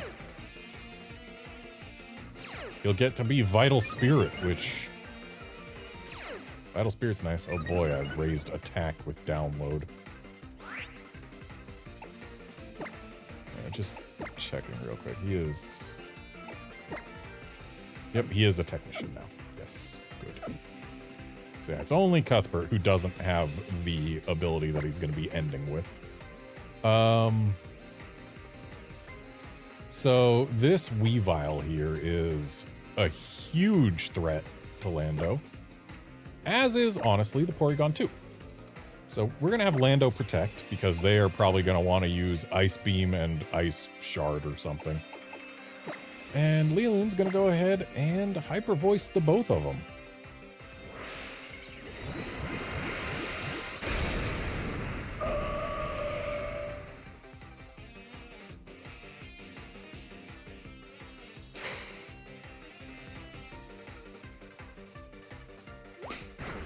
Or Leland's gonna Hyper Voice nobody. But at least Protect did in fact keep me a Landorus. Though I am going to absolutely have to swap Landorus out now because, yeah, we've got a Blizzard and a probably Ice something coming from Weavile. And hopefully this Hyper Voice will get rid of Weavile. That would be nice. I would like to see Weavile go away, please. Taunt. I can live with that. That should be goodbye Weavile. And it is. And I'm pretty sure a Bullet Punch will take that Porygon 2 from this range. Okay, maybe less so. Lock on, you say. Are we gonna get a Zap Cannon? Or are you making sure your Blizzard don't miss? Ooh, Mamoswine. Okay, we have a new Bullet Punch target.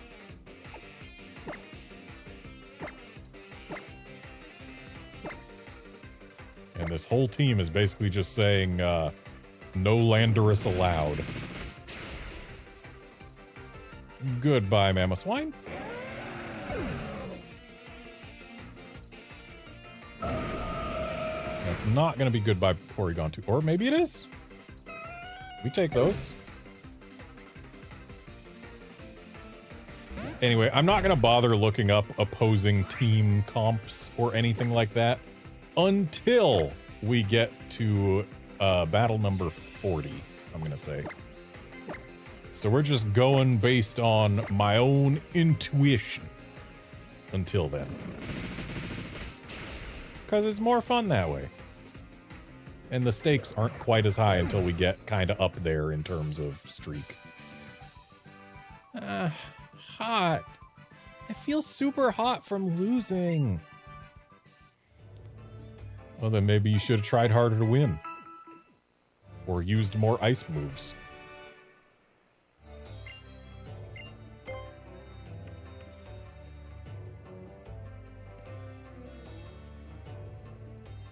Huh? You think I'm a bad dude? Nah, this is just fashion.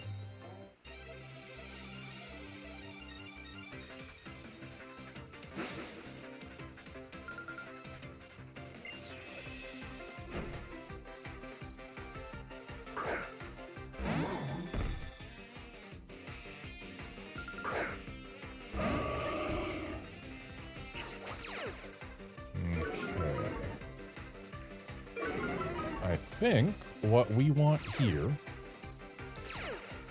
is Rock Slide Hyper Voice.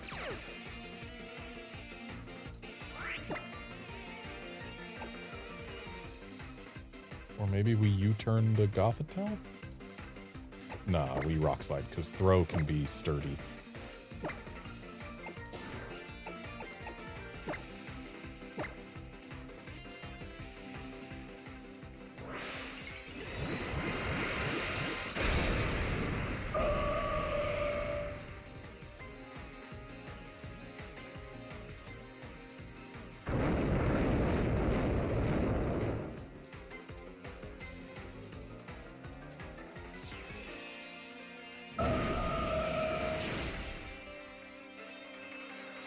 And Throw is gone. Gothitelle remains. But she flinched! Haha! Okay, a Bishop. That makes me want to use this here Earthquake button, which means I also need to use this here Protect button.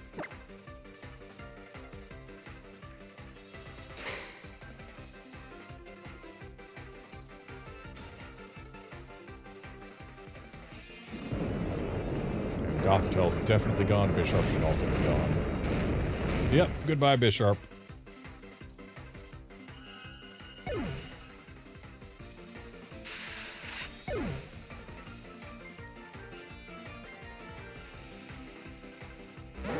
And an Exploud in the back.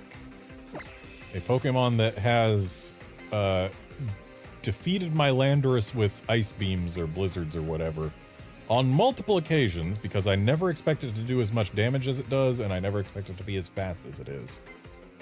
And yet, here I am, still clicking Rock Slide. No, not Protect. You want Hyper Voice now.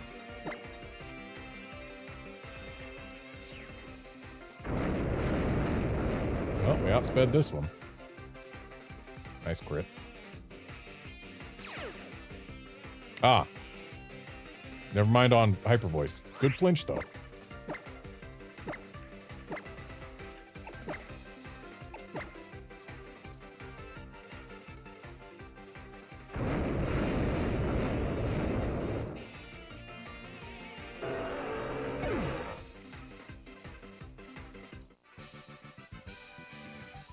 Being a little bad is best, because you can be direct and popular.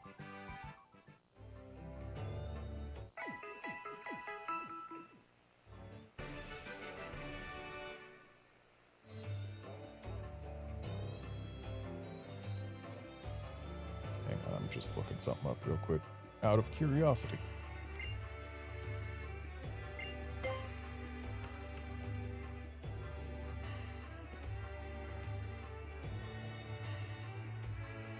Oh hey, it's this kid again.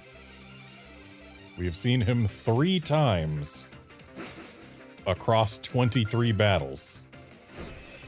His rate of incidence is higher than it should be. Yeah, looking at the stat boosts that Mega Gardevoir gets, damage-wise, it's basically you're getting a Life Orb without the drawback, as well as gains in speed and special defense. Gardevoirite's a really good item.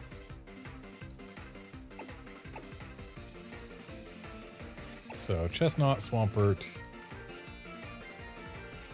Earthquake is only neutrally effective against Swampert. Let's U-turn the Chestnut. And we will Energy Ball the Swampert straight out of here.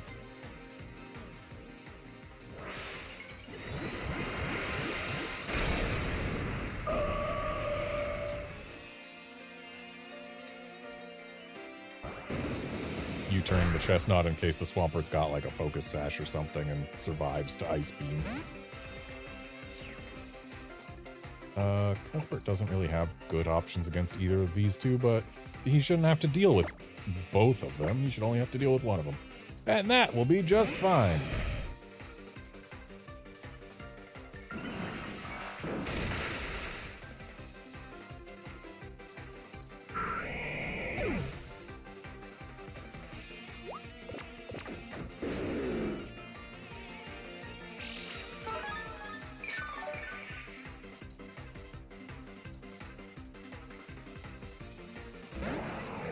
Salamence, you say?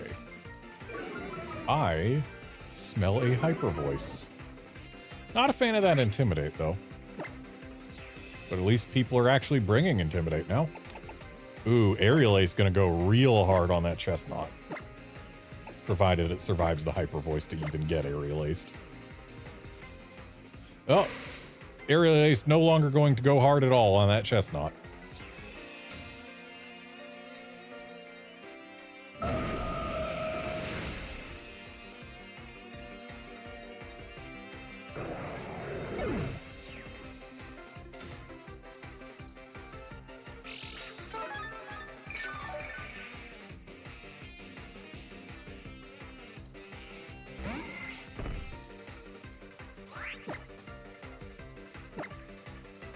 Well, it is no longer a bad thing at all that we are locked into Aerial Ace with a Choice Band. Nice fail on the second Spiky Shield. Not a fan of that crit Bug Bite. I'm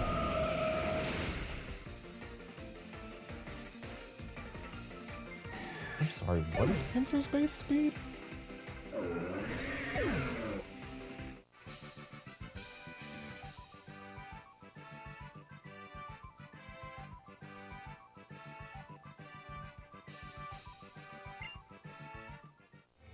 Pinsir's base speed is 10... No, that's Mega. Non-Mega Pinsir is 85. That thing had to be scarfed. There's no other way it outspeeds my Mega Gardevoir.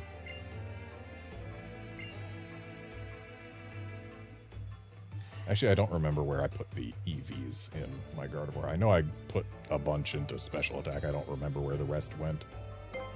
So who knows? Maybe I didn't invest in her EVs and she doesn't have a speed boosting nature, so maybe with a speed boosting nature and speed EVs, a Pinsir could outspeed her. Get into my stance, then hit. Get into my stance, then hit.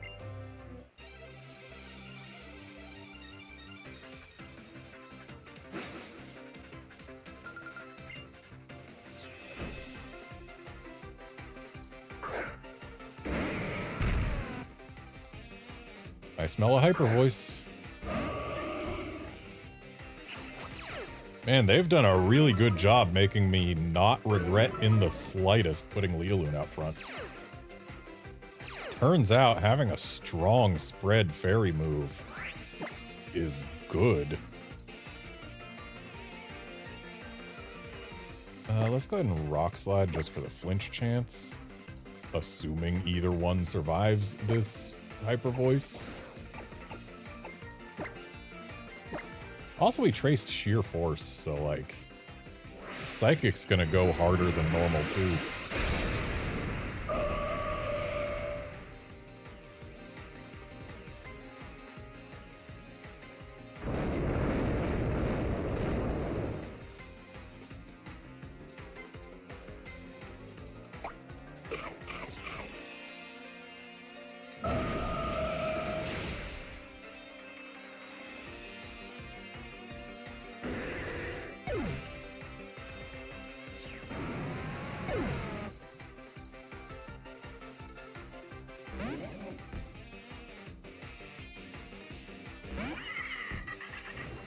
Rock Slide gonna go pretty hard here. And let's go ahead and Psychic that Salazzle.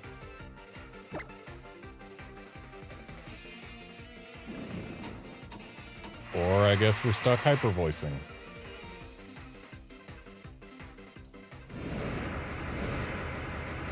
Don't you dare burn.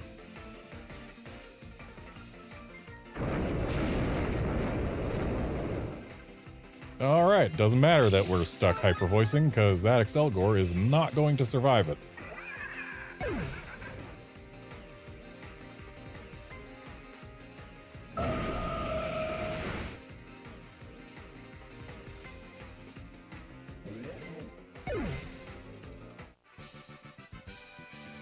Another swing and a miss.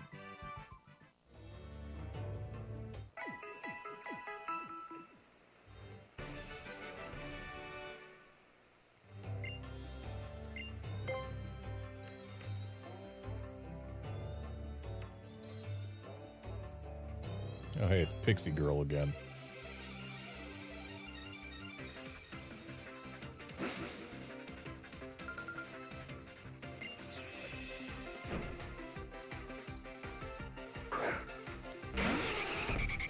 Nido Queen and Noivern, but how am I supposed to decide whether to hyper voice or psychic?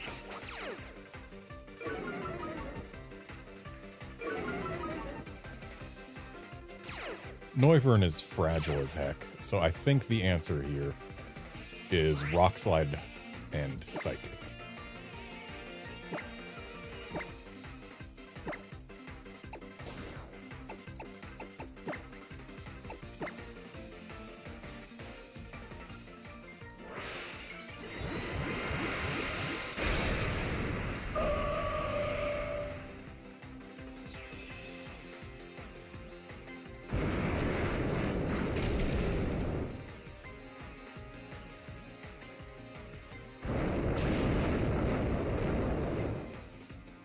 Oh wow, Noivern survived.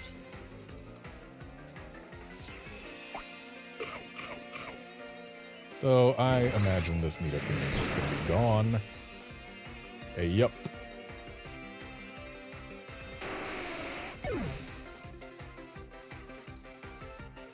Alakazam. Now that's something that is actually quite dangerous. And yet I'm still going to click Rock Slide. And I'm going to click Hyper Voice. So that Alakazam's going to be able to take any KO it wants right now. And yeah, no surprise it wants the Landorus.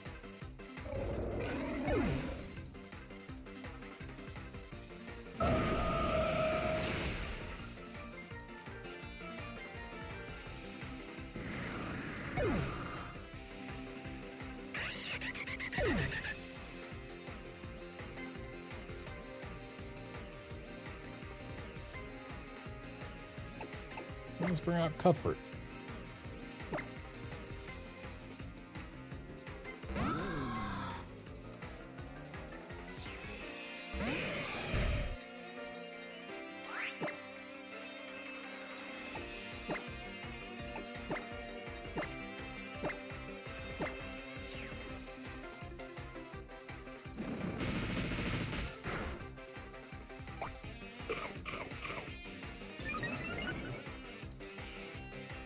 Okay, a Keyberry is not what I was expecting to see, and it doesn't matter in the slightest.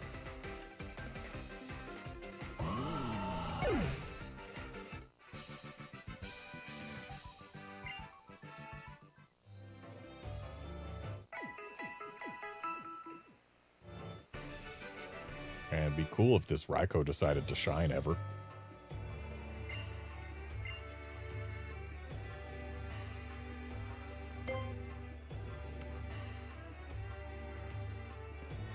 I haven't been going for it nearly as long as I did for the Lando or for the Mesprit, but still.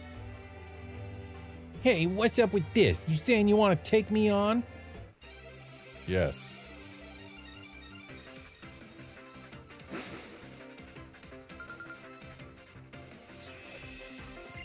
So, something interesting about how Sun and Moon were the games that introduced Mega Pokédex entries.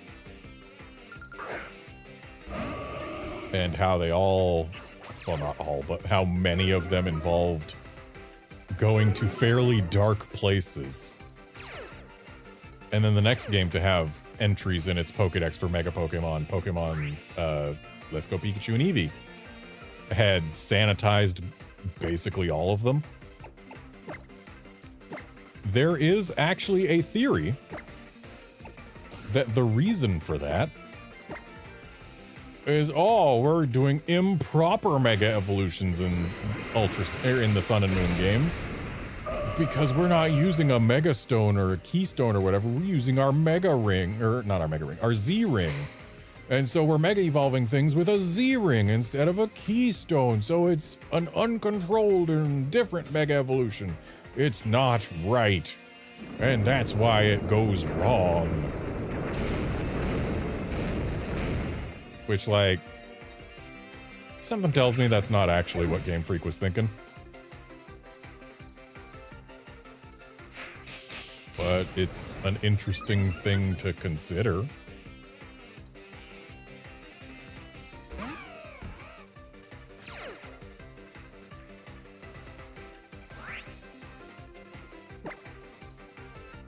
Alright, we are not going to Earthquake this time. Let's go ahead and Rock Slide. And that Escavalier having used Swords Dance kind of scares me. But I can't really do much to it with a Gardevoir. So let's just Hyper Voice to get damage out there.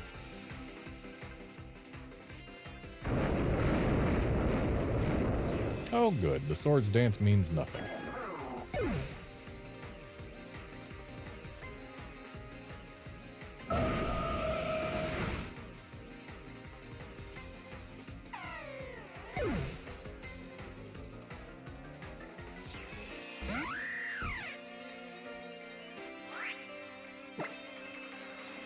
And now it is Lando and Lealoon against Hawlucha. I do believe we have won this battle.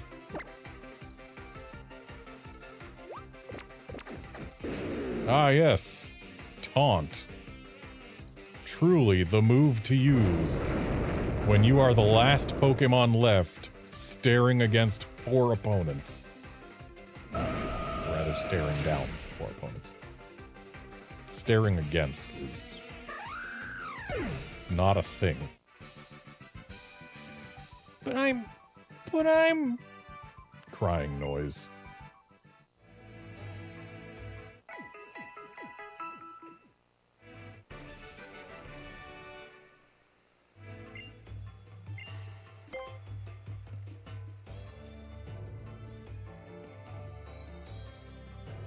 Whoa, you're my opponent? I'm a little stoked.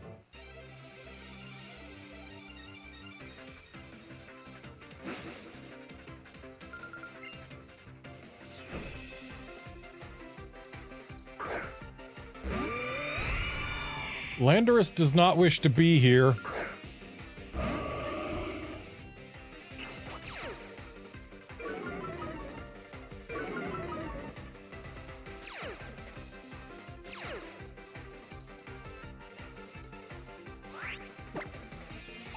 And yet, Landorus is going to use Protect just to scout things out. And we're going to go ahead and Hyper Voice, because once Hyper Voice is Fairy type, it's not going to suck.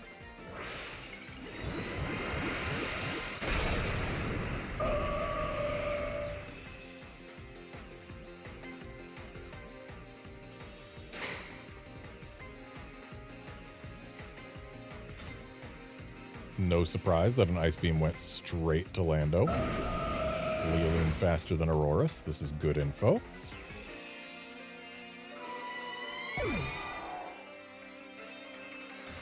And Aurorus not using an Ice move. But now there's a Glalie here. Okay, if it wasn't for the Glalie, I would have left Lando in to be just fine. But then again, Lando outspeeds a Glalie, no sweat. So if we use a Rock Slide, we'll probably not regret it. And let's go ahead and Energy Ball the Aurorus to get rid of that thing.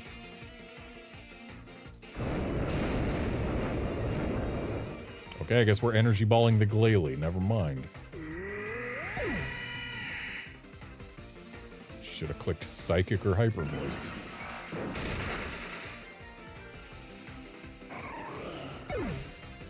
I guess we're fine with what we clicked. And a bomb of snow in the back. Pretty sure we don't have to worry about Lando being outsped here. So let's go ahead and U-turn the Obama Snow and follow that up with a Hyper Voice.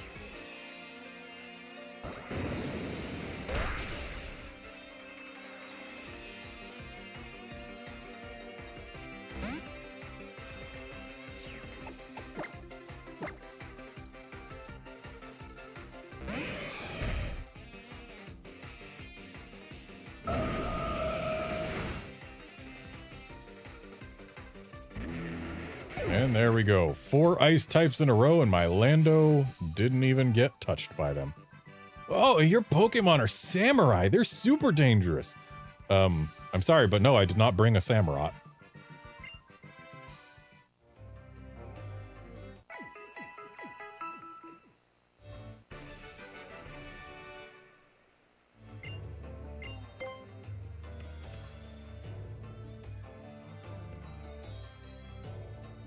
Give me your Pokemon. Yeah, give me right now. No. They're mine. I've worked hard getting these ribbons. I'm not giving them to you.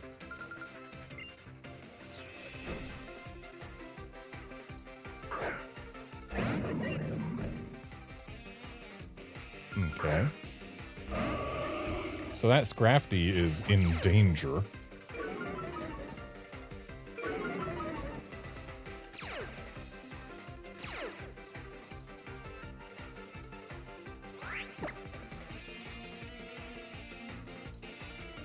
Let's Rock Slide.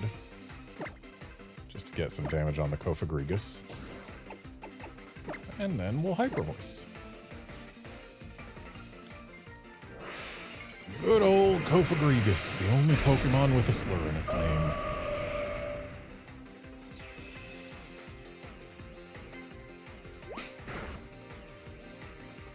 Well, never mind on the Rock Slide. Goodbye, Scrafty.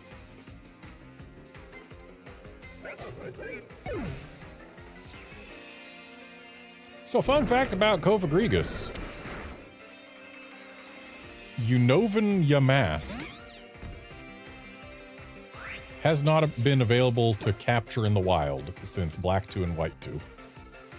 It has been available to get in games since then, but it has never been in the wild since then. The same is true of Darmanitan, and the same used to be true of Patrat. Yeah, or not Darmanitan, Darumaka. Unnovan Darumaka and Unnovan Yamask have not been seen in the wild since Black 2 and White 2. Which is interesting. You'd think they'd give them to us again at some point. Let's go ahead and Psychic the Amoonguss.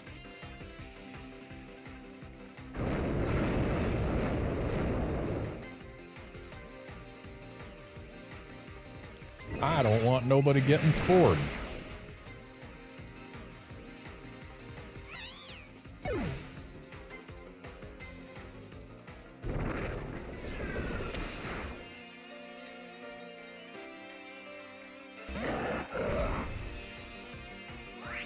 I suppose there is a chance that the Legends ZA DLC could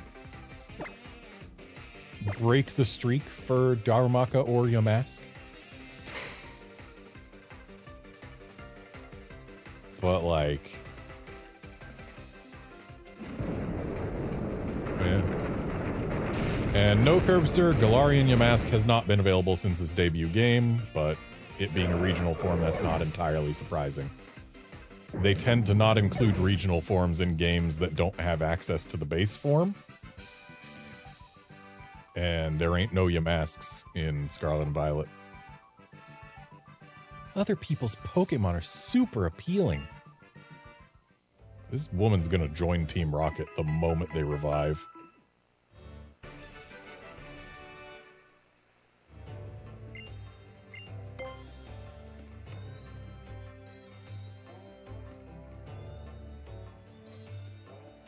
This is me, so I'll get at it.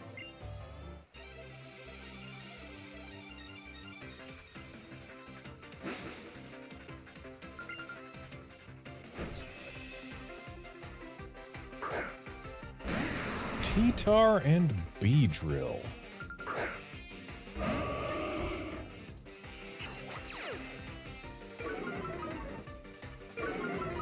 Great pair to get Intimidates on, that's for sure.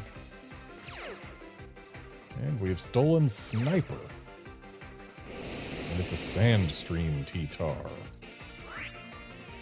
Alrighty. So, let's go ahead and Rock Slide with our Lando. And then we'll toss a Hyper Voice on out there.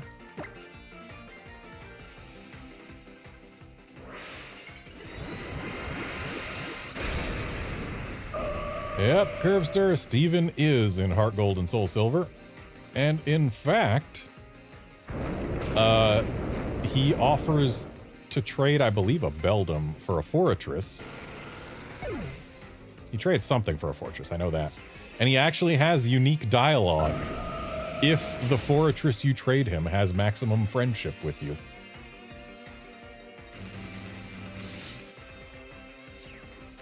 Not a fan of the Thunderwave T-Tar.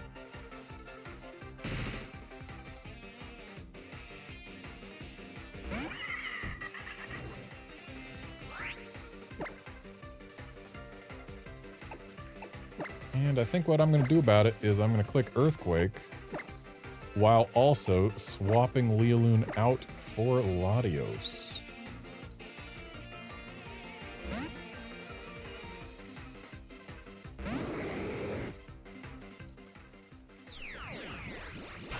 And this is the first Z move we have seen in this battle tree. Acid Downpour.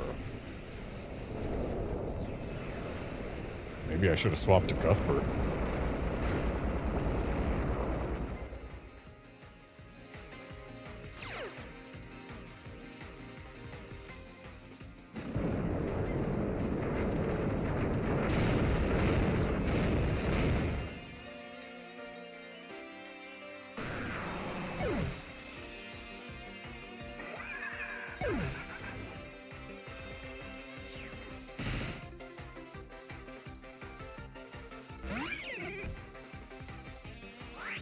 Lando doesn't want to be here anymore. No, not Leland. We want Cuthbert. Cuthbert wants to be here.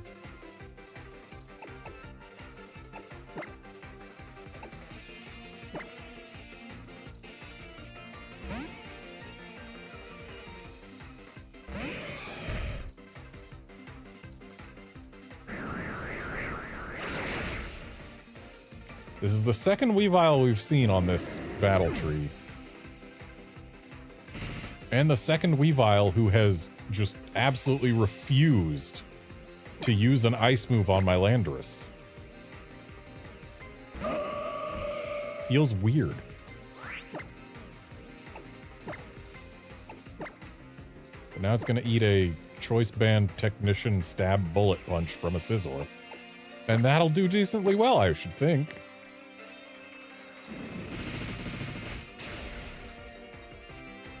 Goodbye, Weavile.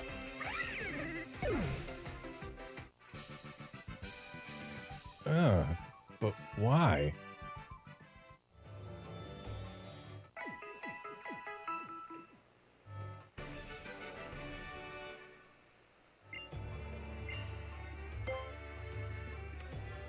So apparently every 10 battles you have to fight a special trick.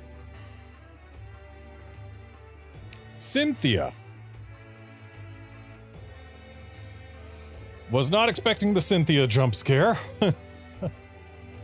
Hopefully she isn't the same type of Cynthia as always, just dramatically harder than anything else you could fight in any given location. I, Cynthia, accept your challenge. There won't be any let up from me. At least we get Cynthia's theme.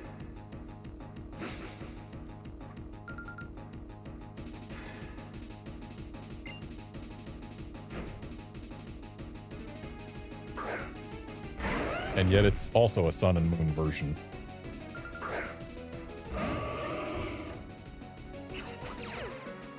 Okay, so The Garchomp and Lucario are kind of scary. Intimidate definitely helps here.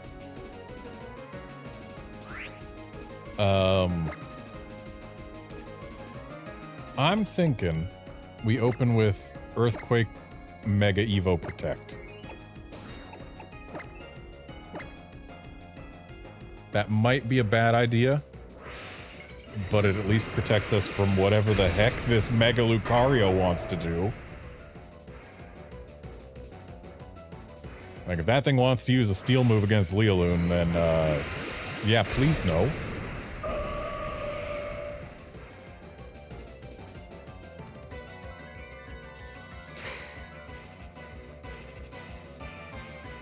Okay, yep, Bullet Punch.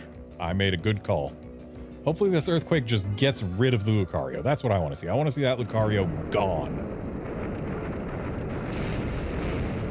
And the Lucario is gone. Excellent. This has been a phenomenal round one. Doesn't even matter what the Garchomp does. Sandstorm? Who cares? I mean, it's going to make the Garchomp annoying to hit, I'm sure, but... Nah, we had a fantastic first round there. I don't know that that could have gone better. Let's go ahead and Rock Slide and Hyper Voice. That ought to do pretty well for us. Thunder Wave not helping.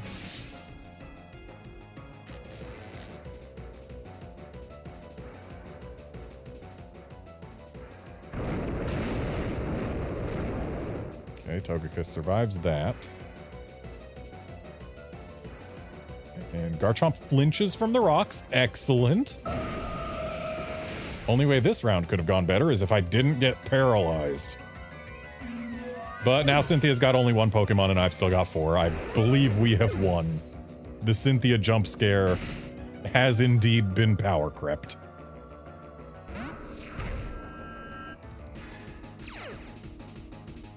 Oh, that poor Spiritomb. There's no way that thing's gonna survive all 4 of my Pokemon, especially not when Leoloon is using Pixelate Hyper Voice as a Mega Gardevoir. I mean, sure, she might get paralyzed for the rest of her entire life, but... No, I don't see myself losing this one.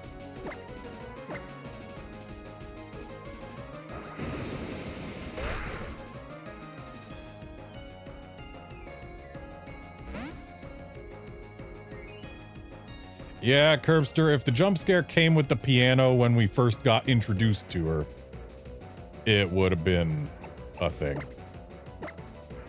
And yes, the Protect Earthquake Open ended up being incredibly meaningful. If I had not done it, I probably would have lost my Gardevoir on turn 1.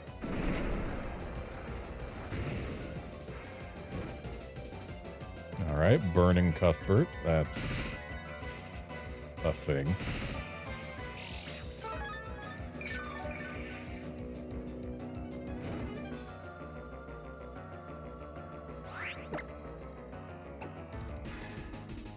And let's just get to the Bug Bites. Bug Bite will do more than Bullet Punch. And keep clicking Hyper Voice till it works.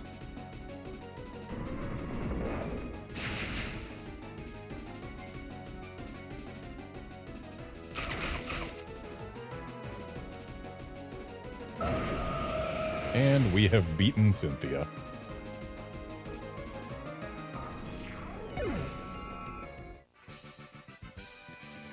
No matter how fun the battle is, it will always end sometime.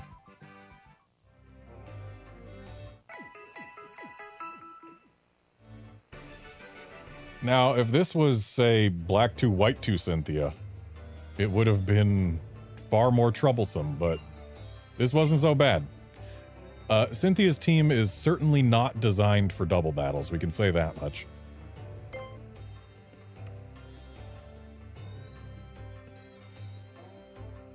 Howdy, are you a local? Do you understand what I'm saying? Yes, you're speaking English, sir.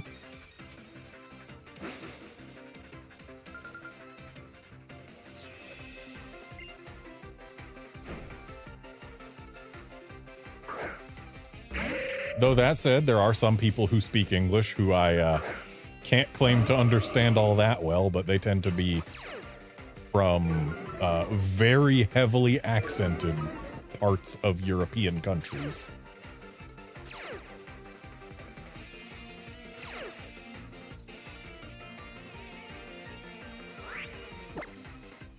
So the bayonet here is the larger threat to me, I would say.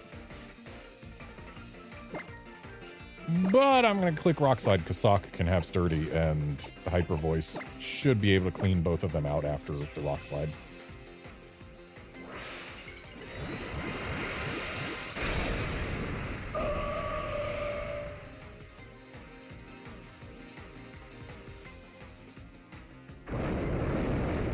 Alright, love to see nobody getting missed by Rock Slide. Sock using Payback.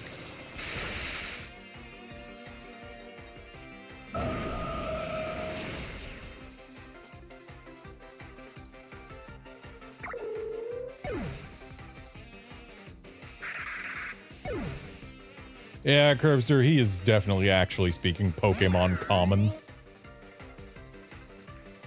Which is whatever language the player sets it to be. In this case, English. So that Rotom levitates. That's unfortunate. So we're going to go ahead and give him the old Rock Slide Hyper Voice again. If the Rotom didn't levitate, I would 100% have done an Earthquake Protect.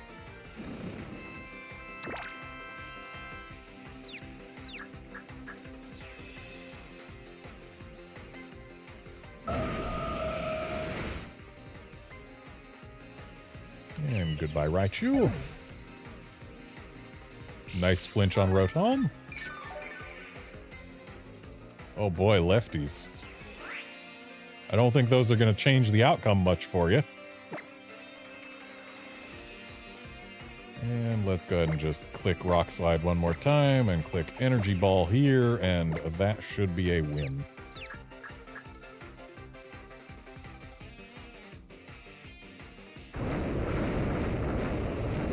Your Raichu's Sweet Kiss accomplished nothing.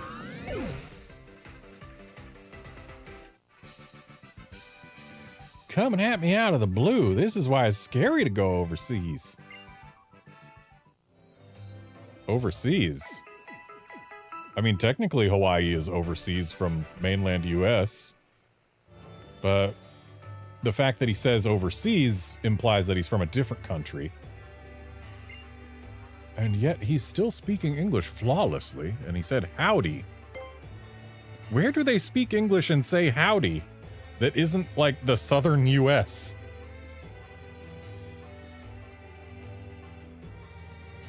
My old lady laid down an ultimatum. She said it was either her or my mop. So she demanded that you quit being a janitor? That's weird.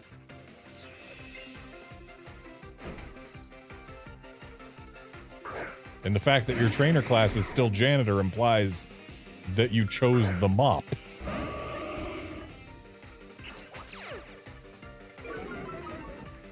Unless you mean a mop of hair. You used to have a mop of hair, but you've since cut it short? Did your hair used to be like that Alolan Doug Trio's? Oh, it probably did.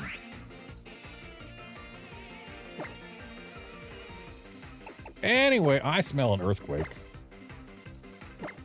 And smelling an earthquake means I also smell a Protect.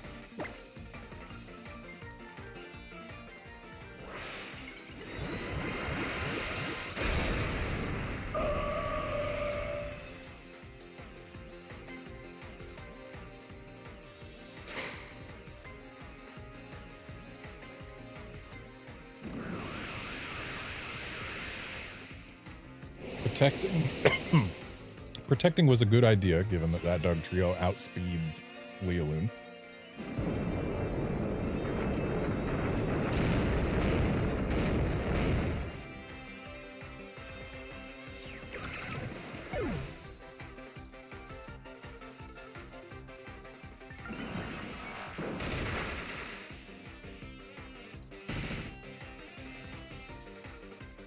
Curbster, what an earthquake smells like is, you know, upturned earth. You ever go to a field right after they've pulled one of those little aerator things through it and left all those little cylindrical nuggets of dirt on the ground all over everywhere? That when you're in elementary school, you could swear is actually just a ton of little dog poops. If you ever smelled that, then you know what earthquake smells like. I want to click earthquake again. And so I will, but that means that I need to swap out for Latios.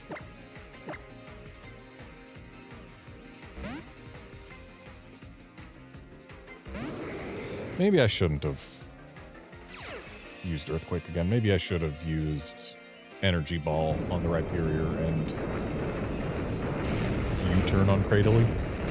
That probably would have been a smarter idea.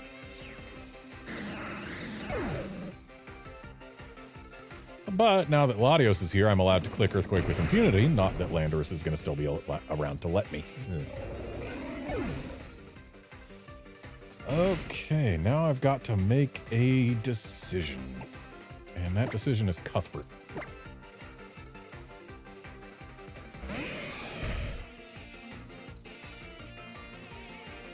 The decision should have been Leoloon. But now we know we've got these two Pokemon here who are both quad weak to Energy Ball, which Leoloon knows, and neither one of them is going to outspeed her. So let's go ahead and make sure this Rhyperior gets gone, and then we'll let the cards fall where they may.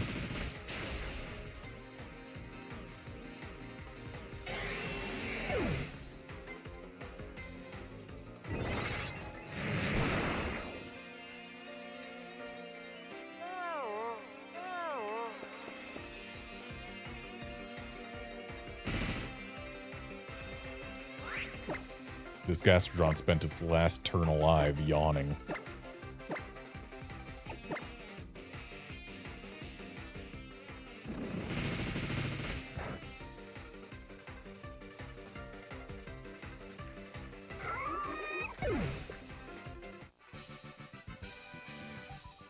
My mop is way cuter than my nagging old lady. He chose the mop.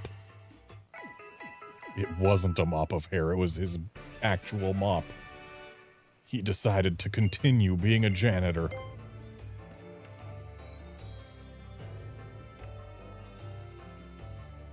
What is this place? Doesn't smell like vacation. How did you get up to this floor without knowing what this place is?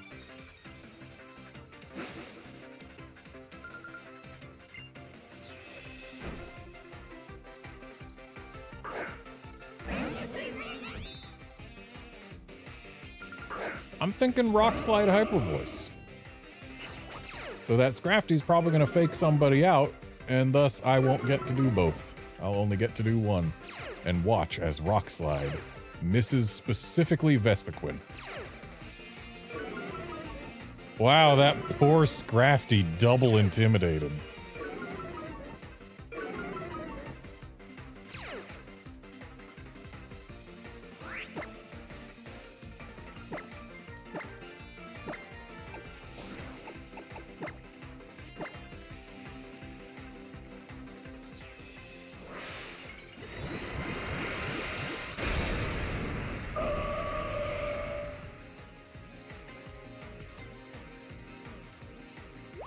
And yep, that's fake out on Leoloon, fully expected. Scrafty avoided the Rock Slide, which means Vespiquen still unhappy, but unfortunately, the Intimidate from Scrafty kept the Vespiquen alive. Though at this point, it doesn't matter what Landorus does. Both of these Pokemon are going to go down. Let's go ahead and U-turn the Scrafty just to ensure that any Focus Sash or anything gets broken. And then we will let Leoloon finish them up with a Hyper Voice. And let's bring out Cuthbert.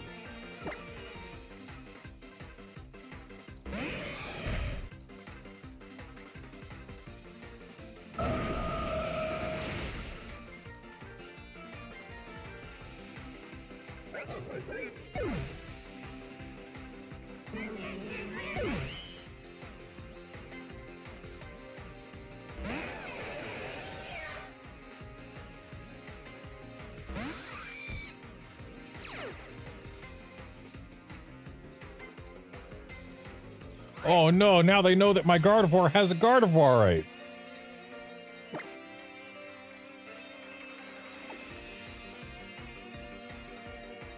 I don't trust that Durant. There's not much I can do about it with these two.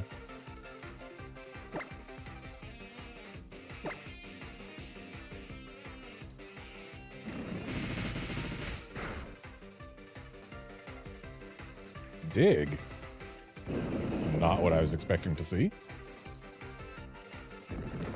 Power Herb Dig of all things. Fascinating.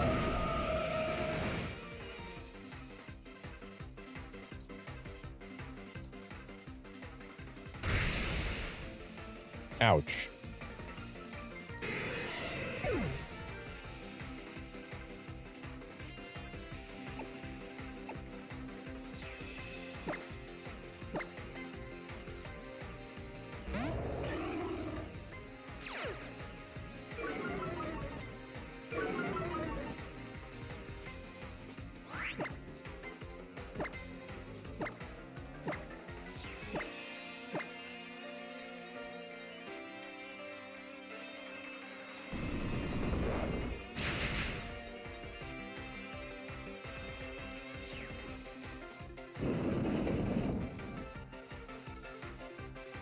I should have clicked Earthquake.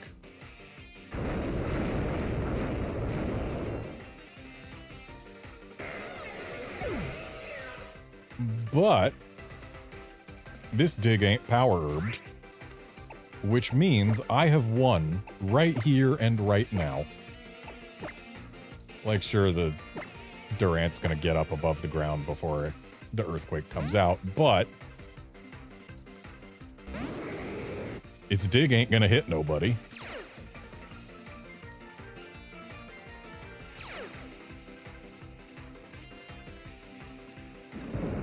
And I'm pretty sure this Earthquake takes the KO. Even if it didn't, there was no way it could take out both Landorus and Latios in a single turn. It was gonna go down next turn no matter what. Whether it dug and got Earthquaked under there, or whether it didn't dig and Latios finished it off, it was gonna go down. I've got to get out of here now. My vacation will be over.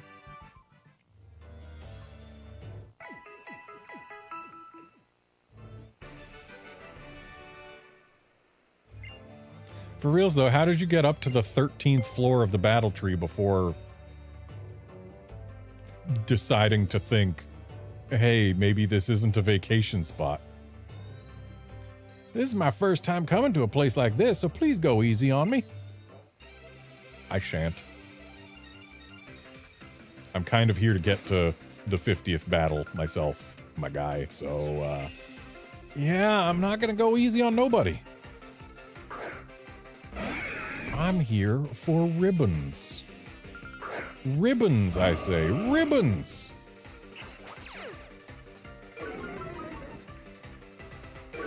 So that Heracross could be potentially bad for us. It's got Moxie.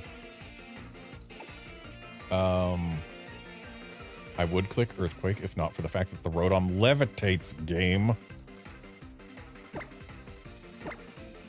So we're gonna Rock Slide them, and let's go ahead and give Hyper Voice a shot.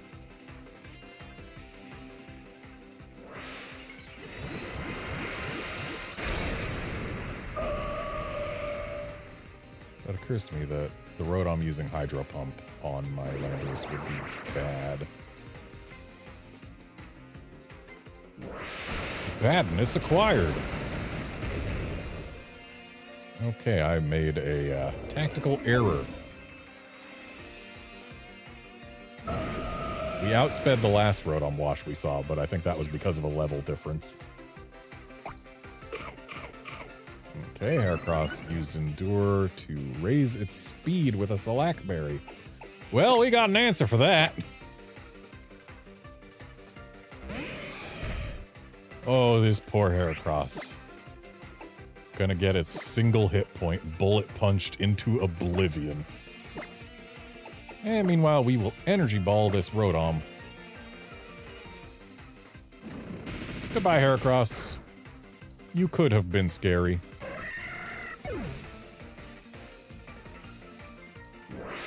Hydro Pump on Leoloon. At least we've got high special defense to take that.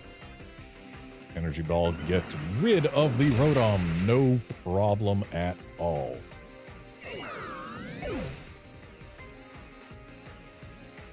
Exploud, okay. And Golem. Okay, we actually have decisions to make here. I feel like the Exploud is the more dangerous one of these two Pokemon. So I'm going to put everything onto making sure it goes away. Because, yeah, there's no way this Golem survives my Latios in the back. Okay, I guess I didn't need to worry about Exploud in the slightest. Goodbye, Exploud. Golem probably survives this due to Sturdy. Yup. And there is now 0 chance that this trainer wins. 0 chance. Both of my Pokemon outspeed him. His Golem certainly doesn't have anything with priority. And if either of these hit, the thing's just gone. Goodbye, Golem.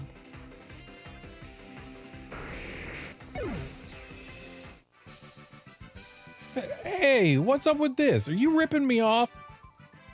No, I didn't sell you anything. How could I be ripping you off?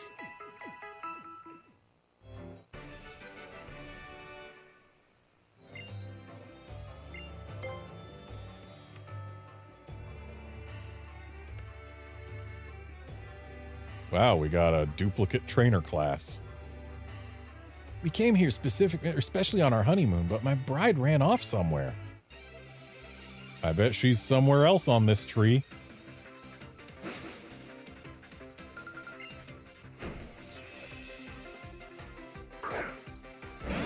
Gyarados and Rotom, with it being Rotom Mo. Fascinating.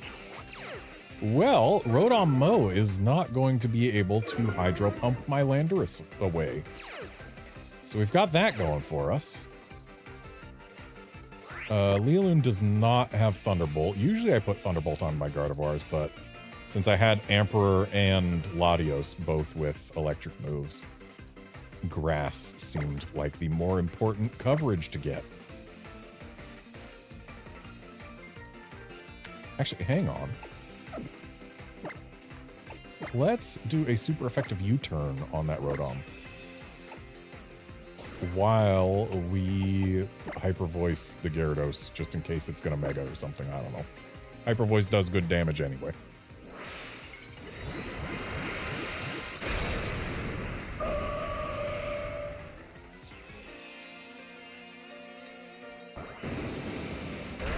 That could be the end of Rotom, but it isn't. Surprisingly sturdy. And we'll bring out Latios, who can absolutely get rid of the Gyarados if it survives this round. Z-move, you say? Gonna be a Water-type Z-move going into the Lando slot, I bet? No. Rock-type. Ah, yes. Such animation. Going into Gardevoir. Interesting. And Hyper Voice has gotten rid of Rotom. Nice crit on the Gyarados.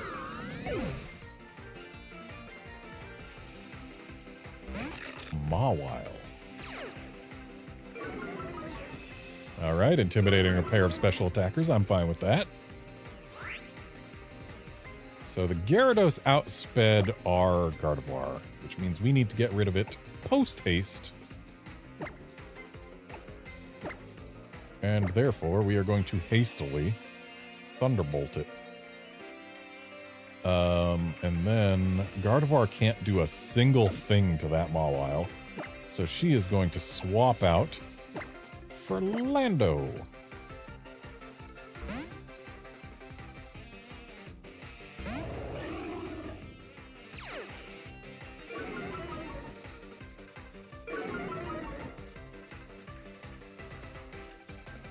And that's goodbye, Gyarados.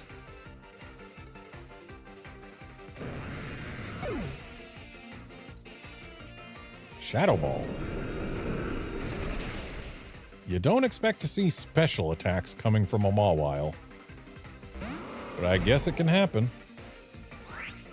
Alright, we are locked into Thunderbolt, and that's A-okay. And let's go ahead and Earthquake with Lando here to make Mawile sad.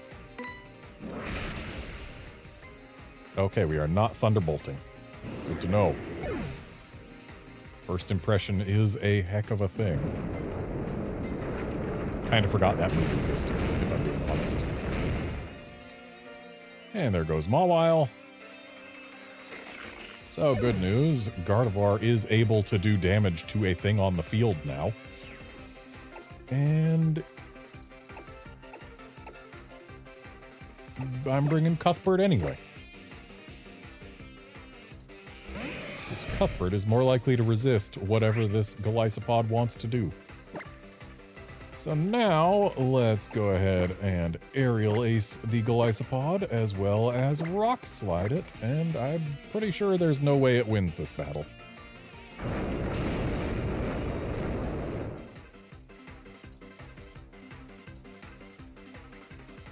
Yeah, not when it gets outsped by both my Pokemon.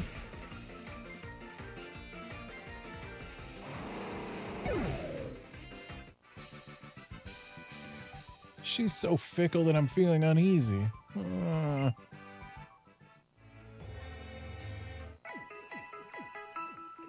Dude's worried he's gonna use his newlywed wife somewhere on the battle tree to some other guy.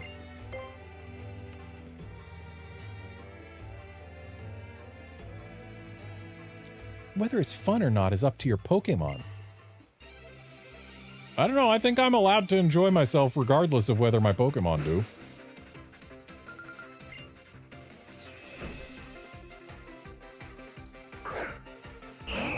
But they do get to decide whether it's fun for them. That much is true. Alrighty, so it is tempting to Energy Ball the Wailord. And both of these Pokemon are capable of learning ice moves and being a big threat to Lando. But I do believe Lando will be the fastest thing here, and a Rock Slide will do pretty well for us. As will a Hyper Voice.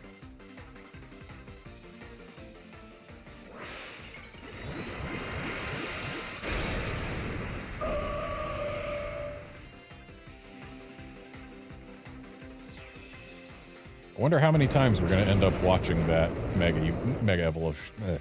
Mega Evolution animation today. The answer is not many more, because I do believe that once we get to 20 wins, it will be time for me to take a break for the day and call it a stream. So we let the Wailord survive. Heavy Slam isn't gonna be nothing, but Wailord isn't really that heavy, so it could be worse. And now, I dare say, let's U-turn the Wailord just to get the thing out of here, and we will Energy Ball that Samurott, because it's not gonna like it.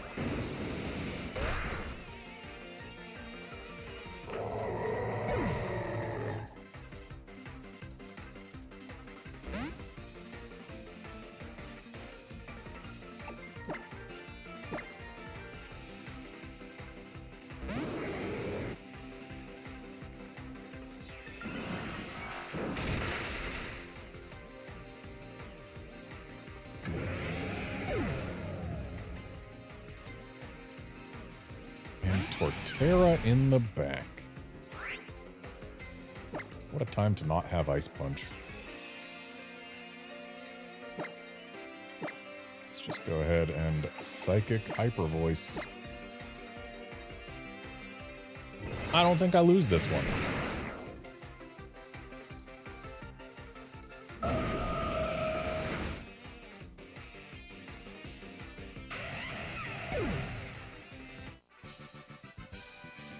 I lost, but that was fun. You and your Pokemon are fantastic.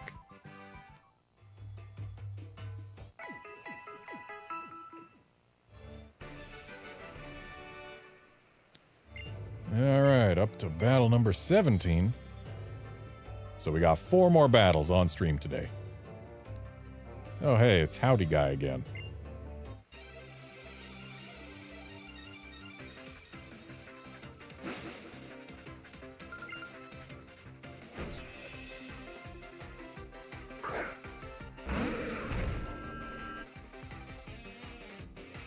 Okay.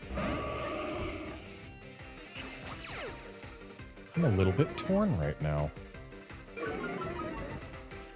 Part of me wants to Earthquake that muck into oblivion. Part of me wants to Hyper Voice that Spiritomb into oblivion, and part of me wants to Psychic the muck into oblivion. But I think what probably is the best course of action here is Earthquake Protect, turn 1. Because the muck is probably capable of more than is the Spiritomb. Though the Spiritomb's Quick Claw kicking in is concerning.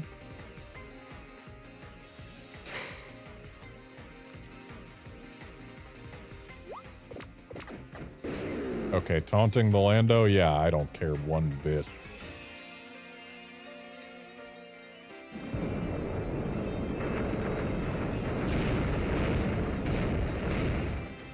Like, yes, my Lando knows Protect, but it wasn't using it.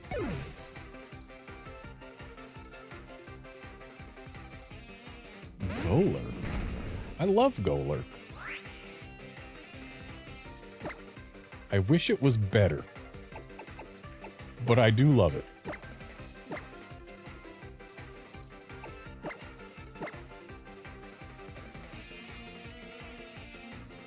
Missed the Golurk with the Rock Slide. But got rid of the Spiritomb, so I kind of wish I clicked Energy Ball instead. Oh well.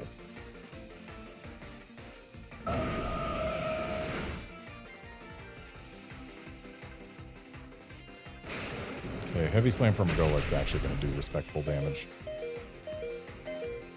More respectable than from a Wailord. That Ambipom is a likely faker outer.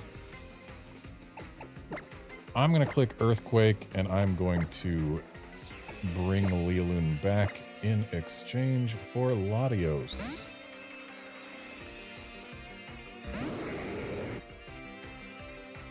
Thunderbolt? Not what I expected to see, and of course they got the para. Of course.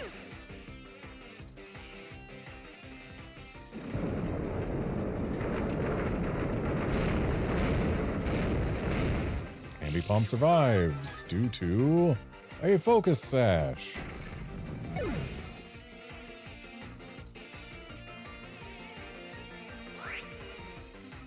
And we've only got Ambipom left. We 100% have this in the bag. Because I have Cuthbert in the back with Bullet Punch. And that Ambipom's got 1 HP.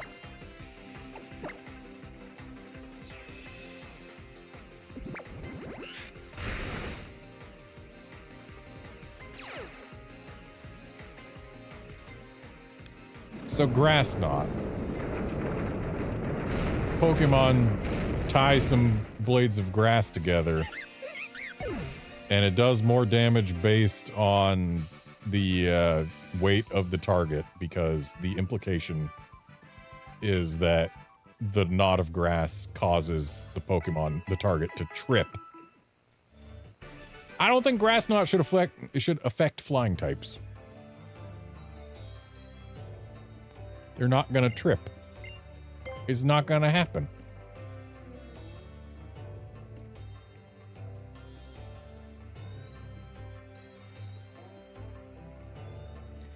When you're on a trip, lose your Oh, we've seen this woman before. And yeah, Curbster, plus special attack, Dragonair can still make use of Dragon Dance. I mean, hey.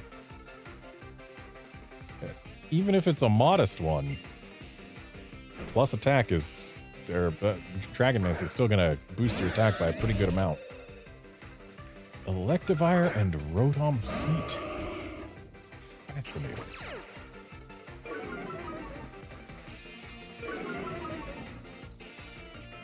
This may be ill-advised,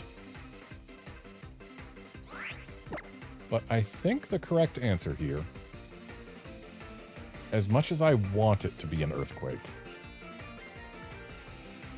might not be Earthquake.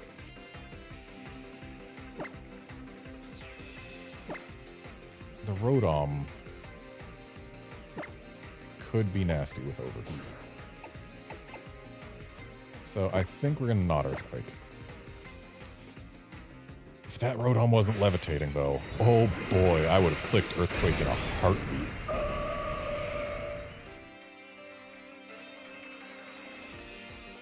Rock Slide from Electivire. Don't flinch. Lando flinched. Leolun flinched. Oof!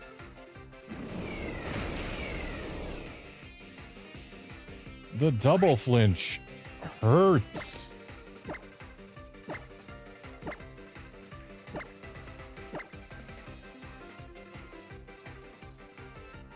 And he's hitting both of us again. Please, no flinches. Crit on Lando. No flinch from Lando. At least we got that. Rotom survives. Please, no flinch on Leolun. Let's see that Hyper Voice. Alright, no flinch on Leolun. Good. Electivire gone. We don't got to worry about any more Rock Slides. The fact they got so much value out of their Rock Slides already is kind of annoying. And I'm not a fan of that Thunder Wave. Nidoqueen. Okay, we need to get rid of the Rotom. A Rock Slide is probably still our best bet. Ideally, we KO the Rotom and flinch the Nidoqueen and then hit Nidoqueen with this Psychic. And then everything will be fine, and I won't be upset at all. So we got the KO on Rotom. Does the Nidoqueen flinch? The Nidoqueen does not flinch. Who's the Hyper Beam on? Lando. Goodbye, Lando. You know what? That's fine, as long as Leolun isn't fully paralyzed this turn. Dang it. Okay, let's bring out Latios. That Nidoqueen is not surviving another turn.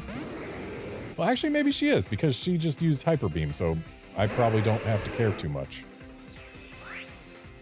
Yeah, the Ninetales is the bigger threat here. So let's go ahead and throw a Psychic onto the Ninetales and a Psychic onto the Ninetales.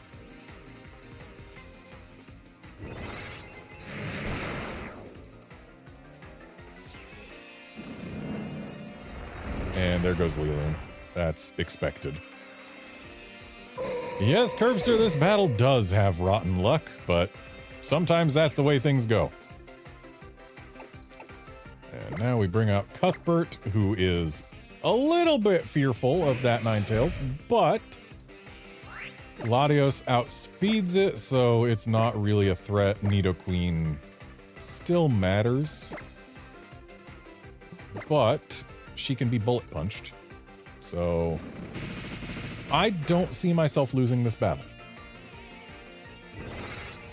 There's no way Nidoqueen is getting through both a Latios and a Scizor in a single turn, and she would need to get through both of them in order to pull out this victory.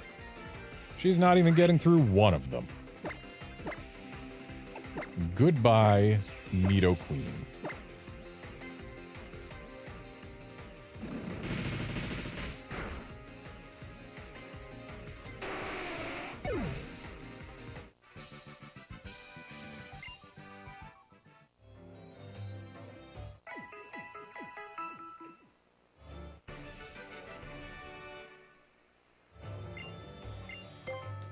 On to the penultimate battle of the stream. I used to be a trainer who was feared as a witch. So are you going to tell me that you got a bunch of ghost types and you were a hex maniac? Or was the reason you were feared as a witch the fact that you can float on water? Because people understand these days that that's actually pretty normal.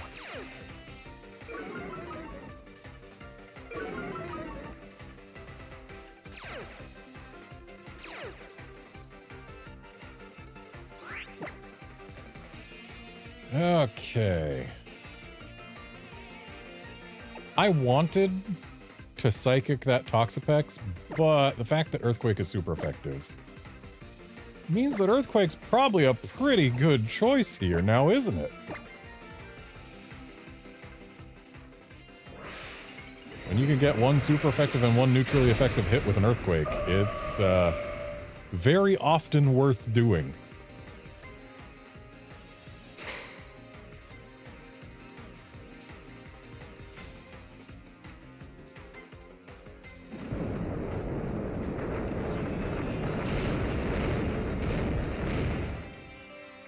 Ruxish barely survives.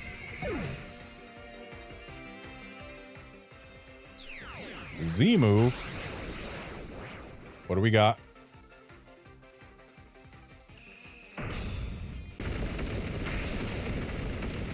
On Gardevoir. Also, OBS briefly disconnected there, but we're back now. Also, hey, taking Z move on a Pokemon who protected is not the worst.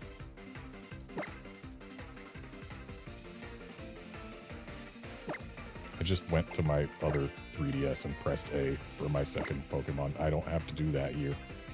This isn't the multi-battle tower.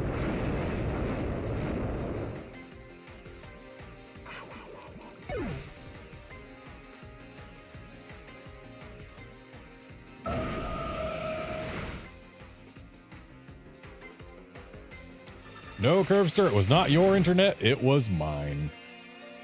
It wasn't even my internet, it was just OBS disconnected and reconnected. Okay, I kinda want an Earthquake again, so I'm gonna. Ain't nobody gonna stop me.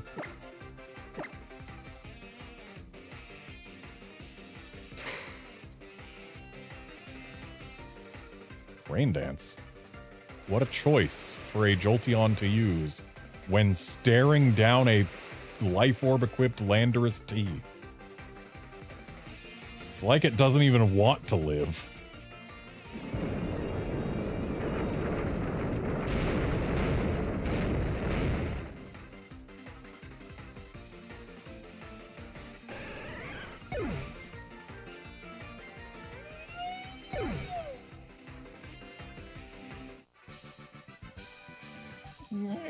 This is unforgivable. I'm definitely gonna put a curse on you. I guess she was feared as a witch because she's actually a witch?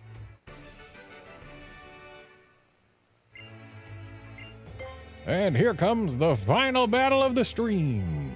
It's gonna be against another special trainer, and it's Kiawe, seriously? I'll fully display the vaunted dancing of my Pokemon. So, dude's got a bunch of fire types, which means Cuthbert is sad.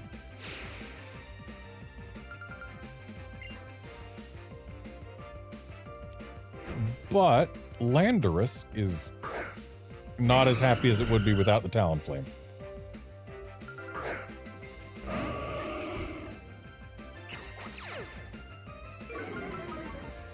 And is that going to be an Intimidate Arcanine?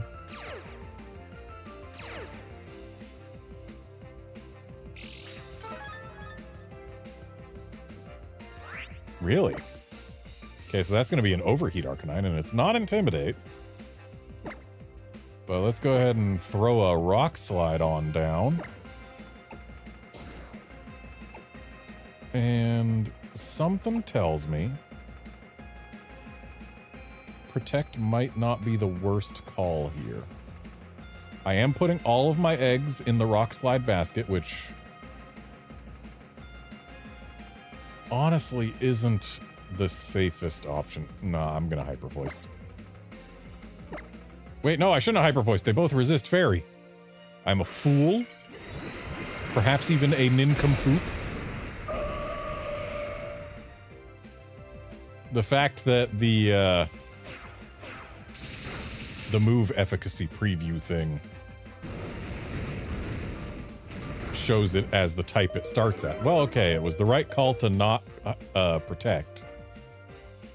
And let's see some good damage from Rock Slide. Talonflame survives due to a Focus Sash through a crit. But Talonflame's gone now. And so is Arcanine. Doesn't even matter that they resisted it. We're good. So I may have made a mistake, but maybe it wasn't such a mistake after all. We scored 2 KOs, he scored none. Now we've got Marowak and Salazzle. The last time we saw a Salazzle against Gardevoir, it used a Z-move poison attack against her. Part of me is screaming, let's go for this Earthquake Protect, and I'm gonna listen. Is this the best option? No. In fact, it super isn't. I have just given them a free Landorus. But, I mean, we only lost Landorus that turn. That could have gone worse. I don't like that Cuthbert is my only other option after Latios. But I'm going to go ahead and Psychic the Salazzle. And I'm also going to Psychic the Salazzle. So Salazzle should be gone. Salazzle is very gone. And yes, Outlander, the AI will generally prioritize KOs, but like, this is doubles. They don't necessarily go for KOs with both Pokemon. In fact, it's likely that the... Oh, I guess I got a KO with that. Maybe it was going for a KO anyway. Though, I don't think that Marowak has what it takes to get rid of both of these at once when they both outspeed it. And it's in the red already. I do believe this is a one battle.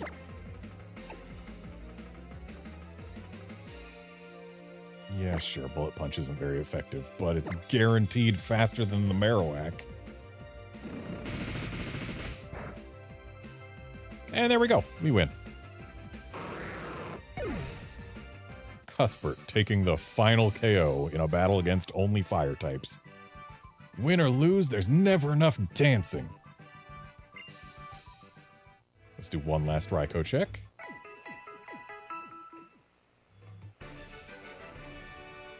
Surprise, surprise, no shiny. And now we take a break. Because it is time to call it a stream. Thanks, folks, for dropping by to watch and chat and all of that. I will be back probably on Thursday. I don't know exactly what my schedule is going to be like later this week, but either Thursday or Friday, or both, I will be able to stream. So I'll stream on Thursday if I can, and on Friday if I can't. Outlander, I have no idea what sort of dance moves he has, but he's not Tierno. Tierno's the one who had only dance moves. But yeah, see you Thursday and or Friday, friends.